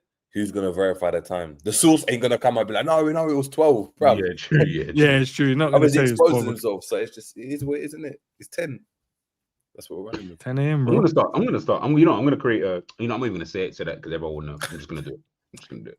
It also goes on to say that manager has been promised more elite guys. Key word there, bro. So big boy players are gonna be joining this squad in the near future, bro. So yeah, signing a new deal. Promise elite players, bro. So going forward, guys, expect big boy signings. No, none of these. Oh yeah, we gotta wait 6 to a year. It's talking about ready-made superstars are ready to come in and do well now. But how thrilled are you guys about this news? Chat, would love to know your thoughts as well. How thrilled are you guys from a scale of 1 to 10 that Arne Slot could potentially be getting a new deal and staying at Liverpool for many, many years to come? How many years has he got left now? He got a 3-year to start off with. He's had a year, so he's got 2. You maybe could have waited. You're going to be negative, G. Don't say that. No, I wasn't even going to be negative. I actually wasn't even going to be negative. Like, in my head, I was just like, bro, like, I don't feel like he's going to go anywhere like that. Like, what gig is he going to realistically get like this? Bro, does he... Not does he deserve 4, it? But 8, when he came, 7. Wow! But when he came in, 10. man, what was I would want to know what the expectation was from the board, because the board were telling him, yeah, like you're coming in. You know when you go to Barca, you're coming in to win the league, innit? So they're not renewing your contract a year into winning the league. You came in to do that, innit? Yeah. It's like we ain't gonna renew Isak's deal if he comes and scores 20 goals this season, bro. They're not going to renew it next season. Like, it's just not going to happen. So, obviously, if they came in and they thought it's going to be rubbish and he's done well, then you might want to improve his terms. But to G's point, where's he going? Where's he going to go? Bayern, bro. After copying Isak, after splashing all Isak converts. This is what they said. Bayern are believed to be long-term admirers of Arne Slot's brilliant work at Liverpool. So, this is a big blow for the German club. That's what he says, bro. I'm only giving you the guys the news. I would say maybe like a 6. Like I just look at it as I'm not saying sack him. Like, I'm not like Savage. I know Savage is like, get him out of here, but I'm not even saying that. I'm just saying, like, let me see what you're like with your new team. You know what I'm saying? For all I know, Liverpool finished 5th this season. We just signed him to a new deal. Now we're pissed. Now what? You know You can still sack him. You can still sack him. Yeah, but that's gonna cost. Yeah, but you got to pay him out, innit? But you got to pay him out. Yeah. You got to pay him out for 8 years. Yeah, But some all I'm people are saying like, is- they're calm with that, innit? So Yeah, all I'm saying is I just think it just depends on what they signed him on. If they signed him on a 3-year thinking, yeah, you're coming into it, like, you know, when Jose Mourinho was signing for Spurs, bro, you ain't getting a bumper contract if you come in and win them the trophy, bro. That's the whole point of you coming in. So if you was coming in to do this, what's happening now, then surely they would have that'd have been part of the contract. Obviously, if you extend it and he's happier, maybe you get a better player. I don't know, man. I don't know, but yeah, I'm not bothered by it either way, innit? He's our gaffer, innit? Ricky said, get rid of the head coach title and give him the man. Nah, he needs to stay as head coach, man. Start getting over his. Yeah, it might start getting too big for his boots, bro. Nah, this is what happens all of a sudden. Yeah, he changes the name of Accent to Arnie all of a sudden, and do you know what I mean? The Arnie ground. So why can't we, guys? He's like, bro, shut up. Just go and coach the team, bro. Get out there with your whistle, bro. And shut up. Right? Listen, we saw what happened when you gave Klopp too much of the reins. Let's just. Klopp was about to do some madness. He said, "Nah, I've had enough. I'm going." He said, "I'm going to take some time off of football, bro." He gave him too much work to do, boy. Ridiculous, bro. Ridiculous. But no, listen, look, if he gets like 3 years, say he gets another 2 years on top, 3 years on top, so he's got a 5-year deal. Say 3 years, get 5 years at the club. The expectation must be to bring in big boy trophies. But also, if he's staying, his expectation in terms of where he sees the club and players he wants, they have to improve that. So I guess if he's gonna stay, I think he aligns with what they want to do. The thing is, and we say that, right? But the only positions really that I'm looking at and I'm like, raw, Liverpool, like, they'd have to strengthen. Like, and that's like, you'd have to, right? Is Virgil van Dijk, if he goes, because you need a replacement for him, and Salah. If we're being honest, the rest of them, this is his team, bruv. He brought a young set right back, a young centre back, a young left back, a young striker, a young number 10. A striker that's in his peak in terms of Isak, right? He's got a young 16-year-old that he's brought into the fold. This is his team. So even when we think about like, yeah, the names, you're talking at 2, maybe 3 positions, maybe like a 6 or whatever, if you wanted one like that. But looking at how Gravenberch is playing, that's probably his 6. This is his team. So it's like, where else you're not going to just strengthen like that every season. So these elite players, who's going to be the elite player? It's going to be like another Simicast, another backup to Kirkers if Robbo goes or something like that. But Kirkers, you spent 40 million on him. That's your main guy. So we'll see, man. Interesting, bro. Interesting. You're right. I think 3 positions. I think Virgil's replacement, Salah's replacement, and then maybe a midfielder. You know, you're going to get rid of a few of the boys. Hey, do you know who I keep seeing in training as well, bro? I keep seeing Besetic posting up pictures and that. Nah, you don't kiss your teeth, bro. Nah, Besetic is on his way back, bro. Sergio is coming back to... All right, do you want to put like a little joke wager on like a $5 or something? Do you think like Besetic will play? Do you think he'll play this season? I think he'll play this season. I definitely think he'll play. Bro, I promise you he'll play this season. No, but we've got to be careful. By play, Champions League and Premier League, or are you talking about a Carabao Cup game against Rochdale? I believe if he's fully fit, he'll play in one of the in the Carabao Cup game. If he's fully fit by that game, not from a starting position, but he'll play. But in my head, I see him the later rounds, or like a Plymouth. I think the first. We got Southampton. I think the first game we got, right. Southampton's our first one at Anfield. That's our first. Based on his progression in terms of the training, I don't know where he's at. So he might be still behind schedule, whatever it is. But let's say he's up to speed from a fitness standpoint. He'll be on the bench for that game. And I reckon he'll play and play well. And then the gaffer will be like, yeah, I can use him. And then you might see him in the games you're talking about. The Champions League games, and then you might see him on the bench. I'll ask you this. Not in the first rounds, though, but in January when they can reshuffle the squad and that. So that's January. Okay. Yeah. I'll ask you this. Do you think it'll be under or over 5 games this season? Sub games, it doesn't matter. Just all whatever. I reckon he gets about 5. And this is the brother that we're trying to push through 5 games. Bro, Rio's gonna get that in by the time we hit November. But I mean, his fitness level ain't there, bro. Like he has to get that back. I'm talking about if I'm being realistic. If he was fit from the, bro, if he was fit from the start of the season, what's his problem? What's hamstring surgery he had? Hamstring surgery he had. Hamstring surgery. So is he out on the training field now? He's in the gym, bro. I don't know if I've not. The only thing I could go off of what I've seen. I don't know if he's been out doing running. But I've seen him in the gym. He's looking wham. Man's looking like he's ready to come in and play in it. But I don't know where his progression is. But I promise you, if this brother was fit for preseason, I promise you, he'd have been in this squad. And when are you gonna just over Nyoni, over Trey? Come on. I promise you, he'd been in the squad over Trey. I promise you, he'd be in the squad. I don't know if it's over or under. I just know you'll be in the squad. Bro, it could only be over Trey. Like, who else is he taking the slot from? Listen, look. Big up to Patrick, isn't it? Like, you know what I'm saying? You came at a time when we were just looking shoddy as hell. Klopp was on his, Lord knows what he was on that season. You did your thing. I will definitely give you that credit. But you know, like, brother, you're so far behind, like, everyone in terms of your age mates, your international, your friends. You're far behind. Like, everyone's just surpassed you, bro. Like, and I'm like, bro, how long can we keep waiting? This isn't Messi that we're waiting for, you know? I feel sorry for him. Do you know why? Because all we needed, do you know why? All we needed, is just stay fit, bro. Just stay fit. Klopp was there. You were playing. You probably would have got some minutes, bro.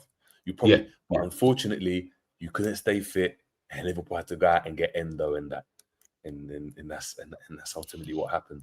Whereas if you had just stayed fit, my brother, we might be talking about someone that's playing in the 6. Maybe Gravenberg's not playing right now, but unfortunately, no, respect Gravers, he's playing. No. But let's be honest. The season before, Gravenberg weren't with us. Bajcetic, to your point, had a very good that period at the end of the season. He was scoring a goal against Villa. He was playing week in, week out. Right. I even watched him at the London Stadium. Man started that game. Do you know what I mean that season with the the Kaleidoscope T-shirt. The Nike one. Yeah. So even that one, he started that game. I remember I was there. Like, he was playing. That was his opportunity to push on, you know. Imagine Trent got injured when he came in. He started for Klein and then just got a mad injury. But Liverpool would have to get another that's another versatile player. Centre back, centre mid, right back. Man can play everywhere, bro. That's a vital piece for every manager. When you can play. All right, bring him in. All I'm saying, first of all, honestly, this Barcelona thing, listen, we didn't really want him, bro. Like, it was they did. No, they did. And we didn't really want him, bro. They did. We wanted. No. This is what happened.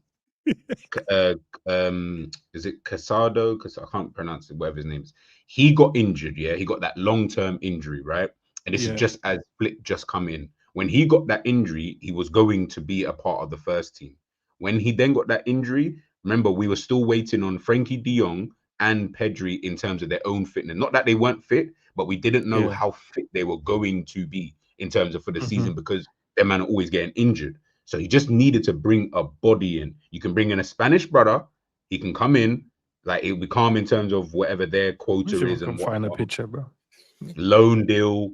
It's a no risk. So are you saying that what they did, they were like, crap, like that Casado, he's been injured, We need a player for the 11v11s. But now, sorry. Who can we get in that speaks the language so you can just slip in and it's been there before? Bajcetic, calm. 11v11. He's in defense. Liverpool, he never gets a game. Ready to let him go because we wanted him to go. And I promise you, he would not have played games. Like, not that he wouldn't have played, but he would have played like 3 games, if that kind of thing. Bro, like, we had Frankie De Jong and Pedri in the middle. Bearing in mind, he went to fucking Salzburg and shut it up there. So that kind of tells me, Wait, speak about the other loan, though. Why are you not speaking about the other loan? Other loan, he did really well. Las Palmas. They got relegated, didn't it? Yeah. The he was a standout in the Bundesliga, though. Standout. You guys check his stats during that. Bro, period. you keep saying this, and I'm still trying to figure out what Bajcetic was a standout in the Bundesliga. Bro, go and check the stats around that time, bro. Man he was up there as one of the best DMs in the league, bro. And they didn't want to keep him. Hey, did you got to check his performance against Real Madrid? Them ones. Listen, but you know what? I'll even agree to that. But this is what I'm saying. Las Palmas was his level. Like that was the level you should be playing at right now. You are a Las Palmas player. That's the To be level. fair, it would have he's a Liverpool benefited him. player. He'd have got games. Yeah. He'd have got games because right now at Liverpool, he's not going to get games. So even if he's got that talent that you're talking about, and and that belief that you got in him, which I hope he's got in himself. But if he believes like that, if he believes in himself like that, him playing at Las Palmas will benefit him. Because by the time he's 23, 24, 25, he'd had so many games under his belt where you could go into a top team and play like as a Bemendi, where he's had time to build himself up at Sociedad and whatnot. So, yeah, man. No, he's a top talent, bro, guys. You have to respect it, man. Over Trey, ends. Okay, I don't know why you're trying to make me pick. Why are you trying to pick? And you've got a nice little under 21. Why are you trying to pit my players? Stop trying to pit my players against each other, bro. And you've got a nice under 21 showcase team, yeah. The top 5 teams in the world. Your Liverpool, your Barca, your this. You're trying to get one of these guys scouted, yeah. And there's one position in midfield. Who are you picking, Trey or Bajcetic? I don't know why you're trying to pit my guys up against each other, bro. It's not about pitting your guys in. We're just asking you a question. No, you're trying to pit my guys up, man. Who do you think's better? I'm not putting you. Who do you think's better? I'm gonna sit on the fence, bro. Bare splinters on the fence right now, bro. That's what I'm saying. That's a bare splinters. I'm just sitting on the fence. I'm trying to find the picture. I'm sitting on the fence. I'm not gonna pick one of the guys over the other. They're both Liverpool players. Yeah, but there's levels though. Like there are levels within your own team. Do you know what I'm saying? Yeah, of course there is. Yeah, of course there is. So that's so Jerry's just saying there's no level. I think End's just saying they're on the same level. No, I didn't say that. I didn't say that. I'm just That's the fence. One is better, is what you're saying. And just not like picking. the people in the chat are asking you to answer the question. Guys, put a question mark if you want Ends to, you know what I'm saying, answer the question. I'm just trying to find the picture of myself. Why can't I find? Asking to answer the question. But no, listen, look, Bajcetic is I'll pick Bajcetic. Fairs. That's more than fairs. If you I believe think I pick Morton over Bajcetic, to be fair. Hey, Morton's cold though, bro. He's cold. No, I'm not saying he's not. I'm saying I pick Morton. What I've seen, the type of midfield that I like, I pick Morton over Bajcetic. Hey, hear what I'm saying? You see Morton, man went to do 1-2 Vava-Voom, and all of a sudden now this brother just looking like some top midfielder just randomly. I'm like, bro, where the hell was this? Like, he was there. If you could produce this, why was it? He couldn't do it. He didn't give the opportunity to do it. So man don't want to take the risk. Because man don't want to take the risk.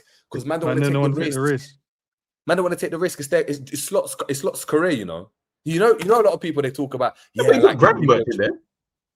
Yeah, the signing where why you man keep throwing Gravenberch like he's not one of the best midfielders? I'm just saying. Remember, Gravenberch was kind of. Whoa, why are you putting me involved? I said he's been excellent. I said that's Slot's man. What? Yeah, no. Jerry backs Gravenberch. I'm saying, no, you man are trying to throw man under the bus, bro. No. I'm saying, yeah. So let's talk on Morton because I've been keeping quiet on that brother because I see bare people talking about him. I don't feel like Morton was ever going to be at the level that Liverpool probably required. I feel like he can do that at Lyon, League R, and that's calm. And I'm not disrespecting that league, but Lyon and Liverpool, bro. You know what I'm saying? Like, yeah, I don't know. I just don't feel like he would ever have been able to do that at Liverpool.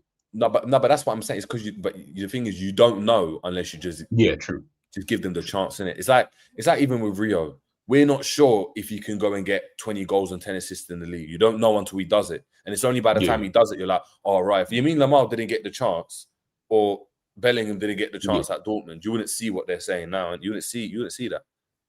True. No, true. I hate you. You gotta trust the players, man. Trust the process. Trust the players.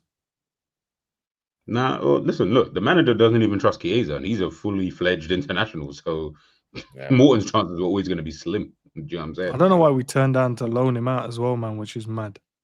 Yeah. Who cares? Just to not to play. Yeah, that was a bit. I think Slot just told him, yeah, you're going to play. And he looked him in the face and just slid in the list. Yeah, just looked him in his eyes and said, "Now you're playing." No, you're playing. No, you're playing. And he's like, "What?"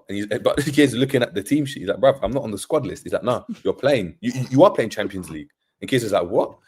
And then he sees, look at the squad list and not in there. And he says, Jay Spearing knocks on the door. He's like, "Gaffer, you wanted to see me?" And then Jay Spearing's like, yeah, you're with us. You're with the under 21s. That's bro. At this point, You know, you're allowed to have two. You're allowed to have two over 21s in the team. So it's Jay Spearing and him. at this point, yeah, just we'll talk about let's. I want to ask you guys this, yeah. At this point, yeah, what do you do with Chiesa? Like, sell him in January, bro. No, but if the club say no, he's gonna have to kick up a fuss at Isak. He's not gonna get, bro. Chiesa sounds like a brother who is never gonna kick up a fuss to leave Liverpool. Every day you're smiling, coming into work, you're getting dropped, you're still smiling at the manager. Being told that you've been exited out of the Champions League, you're still smiling. Still smiling at the manager. Tron said he'll cook pasta for Leone. You know, like him do his meal prep and that. Who said it? Who said? Was it Savage who said about? And Savage, I apologize, it wasn't you. Who said like Chiesa will end up just being like the translator? That's it. It'll be the translator. Do you think they kept it there to lure Leone in? Like, look, Leone, look, another Italian there, just to bridge that gap. 100%. 100%. That's savage, you know. What, meeting Leone at the airport with the card in your hand, like saying Leone? 100%. Ciao, Leone. Come and stay. Ciao. No, that's deep. Bro, the brother dropped him out of the pre-season, and that was like the writing on the wall. You're like, okay, he's gone. Then he plays him, and then he's like, nah, we see him as a striker. You know, we see, boom, he's going to be in the team. Then we saw reports from like Paul Joy, all of the man them coming like, yeah, Chiesa is going to be, vital part of the team. As soon as we signed Isak, the brother's not in the Champions League squad, bro. I said, we're back to plan A, nigga. Like, Slot came in. Chiesa was like, bruv, what happened to my minutes? He's like, bruv, you forgot the script. We were meant to get Isak last month, bruv. You were meant to be gone. Unfortunately, yeah, we're back at plan A. Plan B's out the window. Bro. So deep. So now you're playing Champions League at AXA, innit? That's his ground, bro. And then we broke down on the last video, like, where does he get the minutes and where does he get the starts? And we're like, he's probably guaranteed 2 games, the Southampton game, and then whoever we draw in the third round of the FA Cup. Because how does he make match day, bro? I don't even know. Peak if he gets injured. That's peak. No, it's actually better for him. If he gets injured, it's mad, yeah. If he gets injured for him himself, he'll know, like, there's nothing I can do in it. Like, I'm just so unfortunate I can't play. But the worst thing is, imagine he's fit and grinding and grafting and he's there. And he knows, yeah. You see, on the Tuesday when we're playing Champions League and our kickoff's at 8, he's kicking off at 5:30, bruv, at the AXA. Yeah. At the AXA, that with under 21. They face the same team because they face the same team. But yeah, they face the same team. So he's looking, he's like, bruv, no name on the number. Do you know what I mean? Just no name on the shirt. It's just Mark number 9. I remember that was the last time you dissed him as well, JJ. I remember that was the time when you said, "Nah, saw him against the 21s," and he was getting bullied. And you said, "Nah, I've had enough of this brother." So now he has to go back down there and play. Nah, bro. I do. It's you know what? I feel more sorry for him than I do about Bajcetic, because at least Bajcetic is still young, where you can still kind of do your thing like later on. Remember, Chiesa is an established player. We all saw him at the international, Euro, tearing it up. International. He done his thing at Juventus and Fiorentina. Before that, so it's not like this is a guy that we've never seen play good football. And you've just been shagged, bro. Like, and I'm just and this season he's pulled us out of the mud, bro. And that's it. That's the thing. It came too early. It should have happened at the end of the season. That was it. You're not going to see him after this. It's just this. You know, I think takes more of the piss as well for him. Obviously, whether Slot is talking to him, obviously behind closed doors, I'm assuming he did. But Slot also came out, remember, and I know he didn't want to say anything about the Isak stuff, but Slot fully said, yeah, like he can play in the striker role. We see him as that kind of player. He's important to us. You've come out now and told everybody that this is a player that you're going to depend on. And then you just dropped him from the Champions League squad. I said, and as I said on the last stream here we did, I didn't see that he was not in the squad.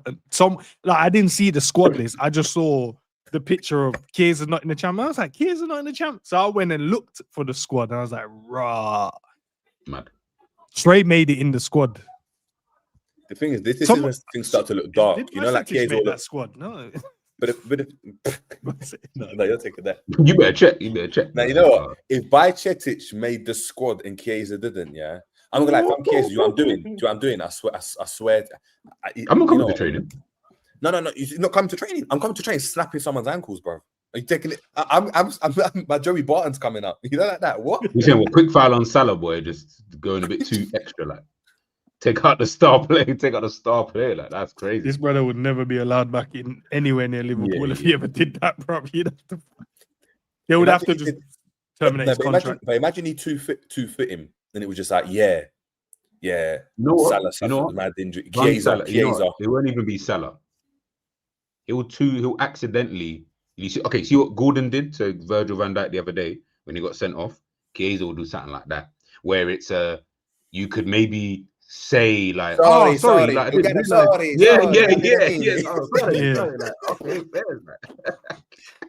You think you do that to like competition wise, like let the left-sided players like Gakpo and Rio Bell watch them ankles in training, boy? Nah, because I know Rio twisted man up in training, bro. Or he starts doing mad stuff like, you know, people got the studs in it. He's just unscrewing the studs, making them loose in it.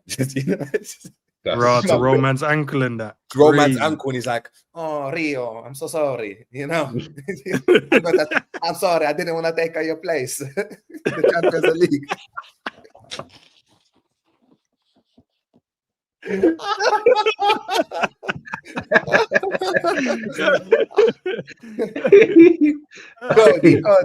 God, I pray, you know.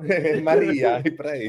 Nah, big up to our guy, man. He was so happy when he signed his contract. Where's the pit? Let me find it. And he's been happy ever since he's been here, though. That's the thing. Like, I don't understand. Like, the thing is, I feel like it's Stockholm syndrome. You know, like he's being told to be happy. You know, like he's not feeling happy. But Slot's like, no, you're in the Champions League, and he's like, but my name is not on the list. Trust me, you're in the Champions League. If we need you for an emergency thing, we'll call you up. Oh yeah, can you do that? Like, let's say, yeah, you can for emergencies only, though. But what's it? Okay, but is it for like extreme? So what it means extreme is it's, for an example, you're like, if like bare man in your attack goes, like, and you got like one. Like, then you can. What, so you're saying what Chiesa doing a little Last Supper thing, inviting everyone for a carbonara and just writing it off. And they're like that, like just, yeah, try the pasta, it's really good. We have pasta gate. Can someone, obviously I don't watch Liverpool inside training, so you guys have to tell me. Who does Chiesa like chill with? Like, who's his people? He tried to everyone, chill with Salah. really. No, I think he tried to chill with Salah. But everyone I've seen him but Salah wasn't trying to hear it, innit? I don't think Salah was trying to hear it. Man, I ain't interested in pasta, my guy. Because he did tell Salah to cut it out, he'll cook for him. Cook for him. I don't think Salah said, no, I'll cook for you. And obviously Salah ain't invited him around. Do you know what I mean? Yeah, we were just talking about McAllister still ain't been invited to Alisson's yard, bro. He said he ain't you know, Ali's always running a mad barbecue as well. Bare man just there. It's like, yo, when am I getting... yeah, well, don't worry, man. Soon, you know what? That must be a weird dynamic, innit? I wonder how that is, because you know, like, football's a bit different, but you know, if at that level where, you know, everyone's like mad tight, man's holding a barbecue, and everyone gets invited, but you don't, and you're coming into the change room, and they're like, yeah, I had the ribs that you slapped in with got cold, and you're putting on your boots, like, bruv, I didn't get involved. I see a skit no ribs. I see that. A skit like that. What do you do, bro? You just have to hold it, innit? You just have to hold that, bro. You hold it, or you have to just move anti in it. You have to move that, bruv. You man are just my co-worker. In human nature, though, you definitely feel left out. Human nature is like, yeah, you will win it. I feel left out, but like, why am I not like, you know? No invite. No, Ali's like, yeah, no, next one comes. He still didn't make the list, man. Nah, you know when it's peak. You know when it's peak. When Alisson's doing the barbecue, he invites whoever he invites from the current Liverpool squad. But then he invites Fabinho, and all these other man, them that ain't even there. Ain't even there, bro. And now you know, someone like Adrian and Shaqiri get the invite. You know them weird players. You're like, rah. So you invited Shaqiri and you didn't even invite me. That's crazy. Yeah, we're co-workers. But you're mad. The worst thing is then you'll get Virgin. Virgin's the type of person to be like, hey Mac, hey, the ribs yesterday were crazy, you know. In that Dutch accent, innit? They're crazy, bro. They're crazy. And all of a sudden, and then Mac's like, worried, isn't it? Worried. And then like, oh, he's like, my bad, bro. You're not even there like that. You weren't there at the barbecue. Sorry, bro. Like, bro, I'll start swinging. Jay, I'll start swinging, bro. You know, What you man mean, thought you're there, and then deep, like, oh yeah, you weren't even, yeah, oh yeah, whatever. Yeah, slack. and then moved on, and then speak to moved someone on. that Yeah, was like, there. Yeah, whatever. Innit? Put your boots on. We're getting ready. No, for put your training, boots innit? Man said, "Nah, put your boots on, bro. We're trading that. Why are you talking about this anyway?" That's crazy. These times, you lot are coming into training happy. You know that it's like that thing of like your your boys go somewhere, but you said you wasn't going. You're like, I'm not really on going to whatever rave or whatever club that was going on this weekend. These times, the mandem now, they're telling you that they just had the best time. Man saw Drake was there, like coincidentally the one night that you didn't see come. you see that Doji. That's the point when Chiesa cuts. So what will happen is him and Leone now are pally. Leone probably don't miss, like his English is trying to get there, and Chiesa's proper, like they're there, right?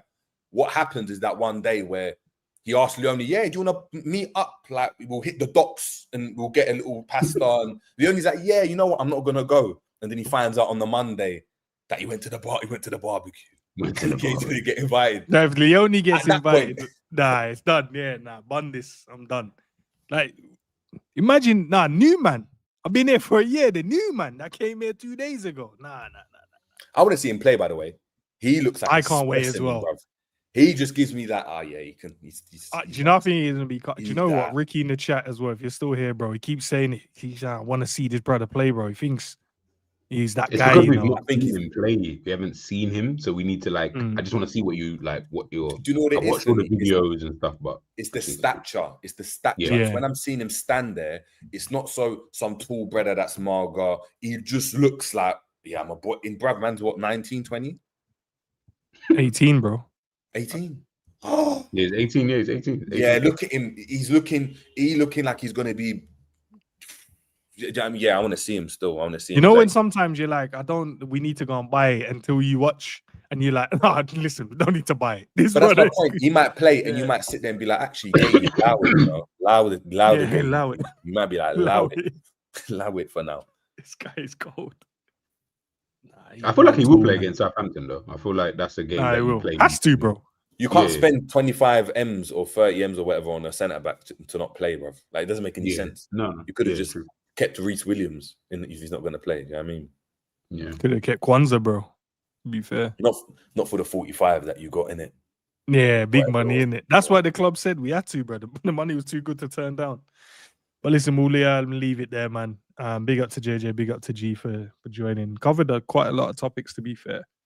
I don't think there's anything tomorrow. I think it's still obviously international break, so there's not much, but we'll see what happens tomorrow. If anything pops up, I'll try and cover it as well. But yeah, man, we need to check in on Chiesa, man. Make sure he's all right. Not being, McAllister still not being invited to barbecues. Chiesa told he's going to be here and he's a striker. And then he's not in the Champions League group. Not even in the squad, bro. Like, can he travel? If you're not in the squad, he can travel, innit? Travel for probably on his own dime. No, I don't think they do that, I think there's no space on the bus, bro. That's no it. Space on the plane. The plane is just full all of a sudden. You can travel by himself. He has to get you got to pay for it. Hold on. Are we playing any Italian teams in this thing? I don't think so. No. Because then we are playing like a Juve or something. Oh, you're playing Inter. We're playing Inter.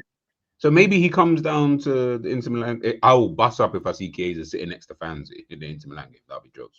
Just like I had to come and support the lads. He's like, how did you get here? Nah, I just took my own plane. Took the train. Or just overnight. Man said, I've been traveling 48 hours. Yeah.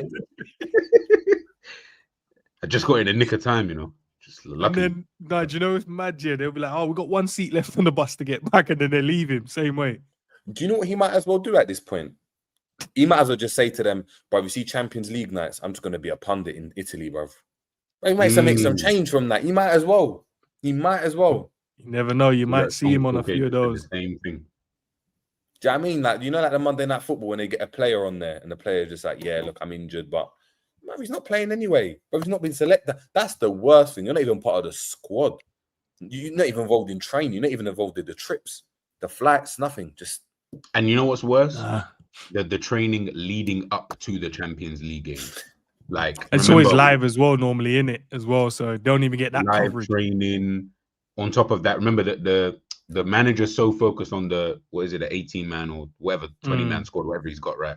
He's so focused on them lot because we obviously got big game against Inter Milan, Real Madrid, all these big teams. Remember, all the secondary kind of players, bro, right? You guys can be the cones, or you guys can be like the dummies that we use. Just stand here and let him just dribble. Just stick a leg out, Yeah. but don't, because I need him to get used to being able to. Nah, I swear to God, I'd crash Just out. hold out your hand a little bit, just to kind of, you know, show there's a person. Oh, throw the That's bib right. on and just be the extra in the middle for us, but just for this one. Yeah, maybe, yeah. Peak for him, bro. No, Alisson, invite McAllister to the barbecue though, man, and invite Chiesa, bro. At this moment in time, bro, the gaffer don't like him. He's leaving him out too much, bro. Invite the man then, bro. Man, you know what man said? I just need I just need the right people around for the barbecue, and I just need the right formula of people. He's probably thinking like the man they might not like McAllister, bro. So why you keep bro. leaving? You know what I'm saying? I'm sure Diaz used to go to them as well. I'm sure Diaz was gone. Rah, man said Diaz got the invite. We said with Diaz all the way in Bayern going to barbecues in Liverpool. Imagine he goes, "Oh yeah, I'm flying into the barbecue." I'm surprised. But I'm surprised they ain't been invited, yeah, because usually, like, I'm gonna be honest, I ain't seen Verge at the barbecue or anything like that. Usually, it's the Latinos, it's like the Brazilians and the South American guys that he invites. So a lot, because obviously a lot of the wives and that will be friends. Yeah, mingle. Obviously they speak. They might not speak whatever, right? The fact that McAllister ain't invited, that's a bit mad. That means I'm guaranteed all the Spanish brothers are gonna get invited. That's probably why maybe that comment came out, bro. He said, "No, I didn't even rate him." I think it might be because of the World Cup thing, innit? That's what like someone said, the Copa del Rey final in that. Copa del Rey. It's not World Cup, Copa del Rey. I think it might be Copa del Rey. Man's still holding feelings over certain things, bro. No, but remember, man plays for Brazil, one plays for Argentina. Like that to me sounds like a crazy deep rivalry, like deep rooted in their history. So it's peak. No, right, man. But big up the man, them.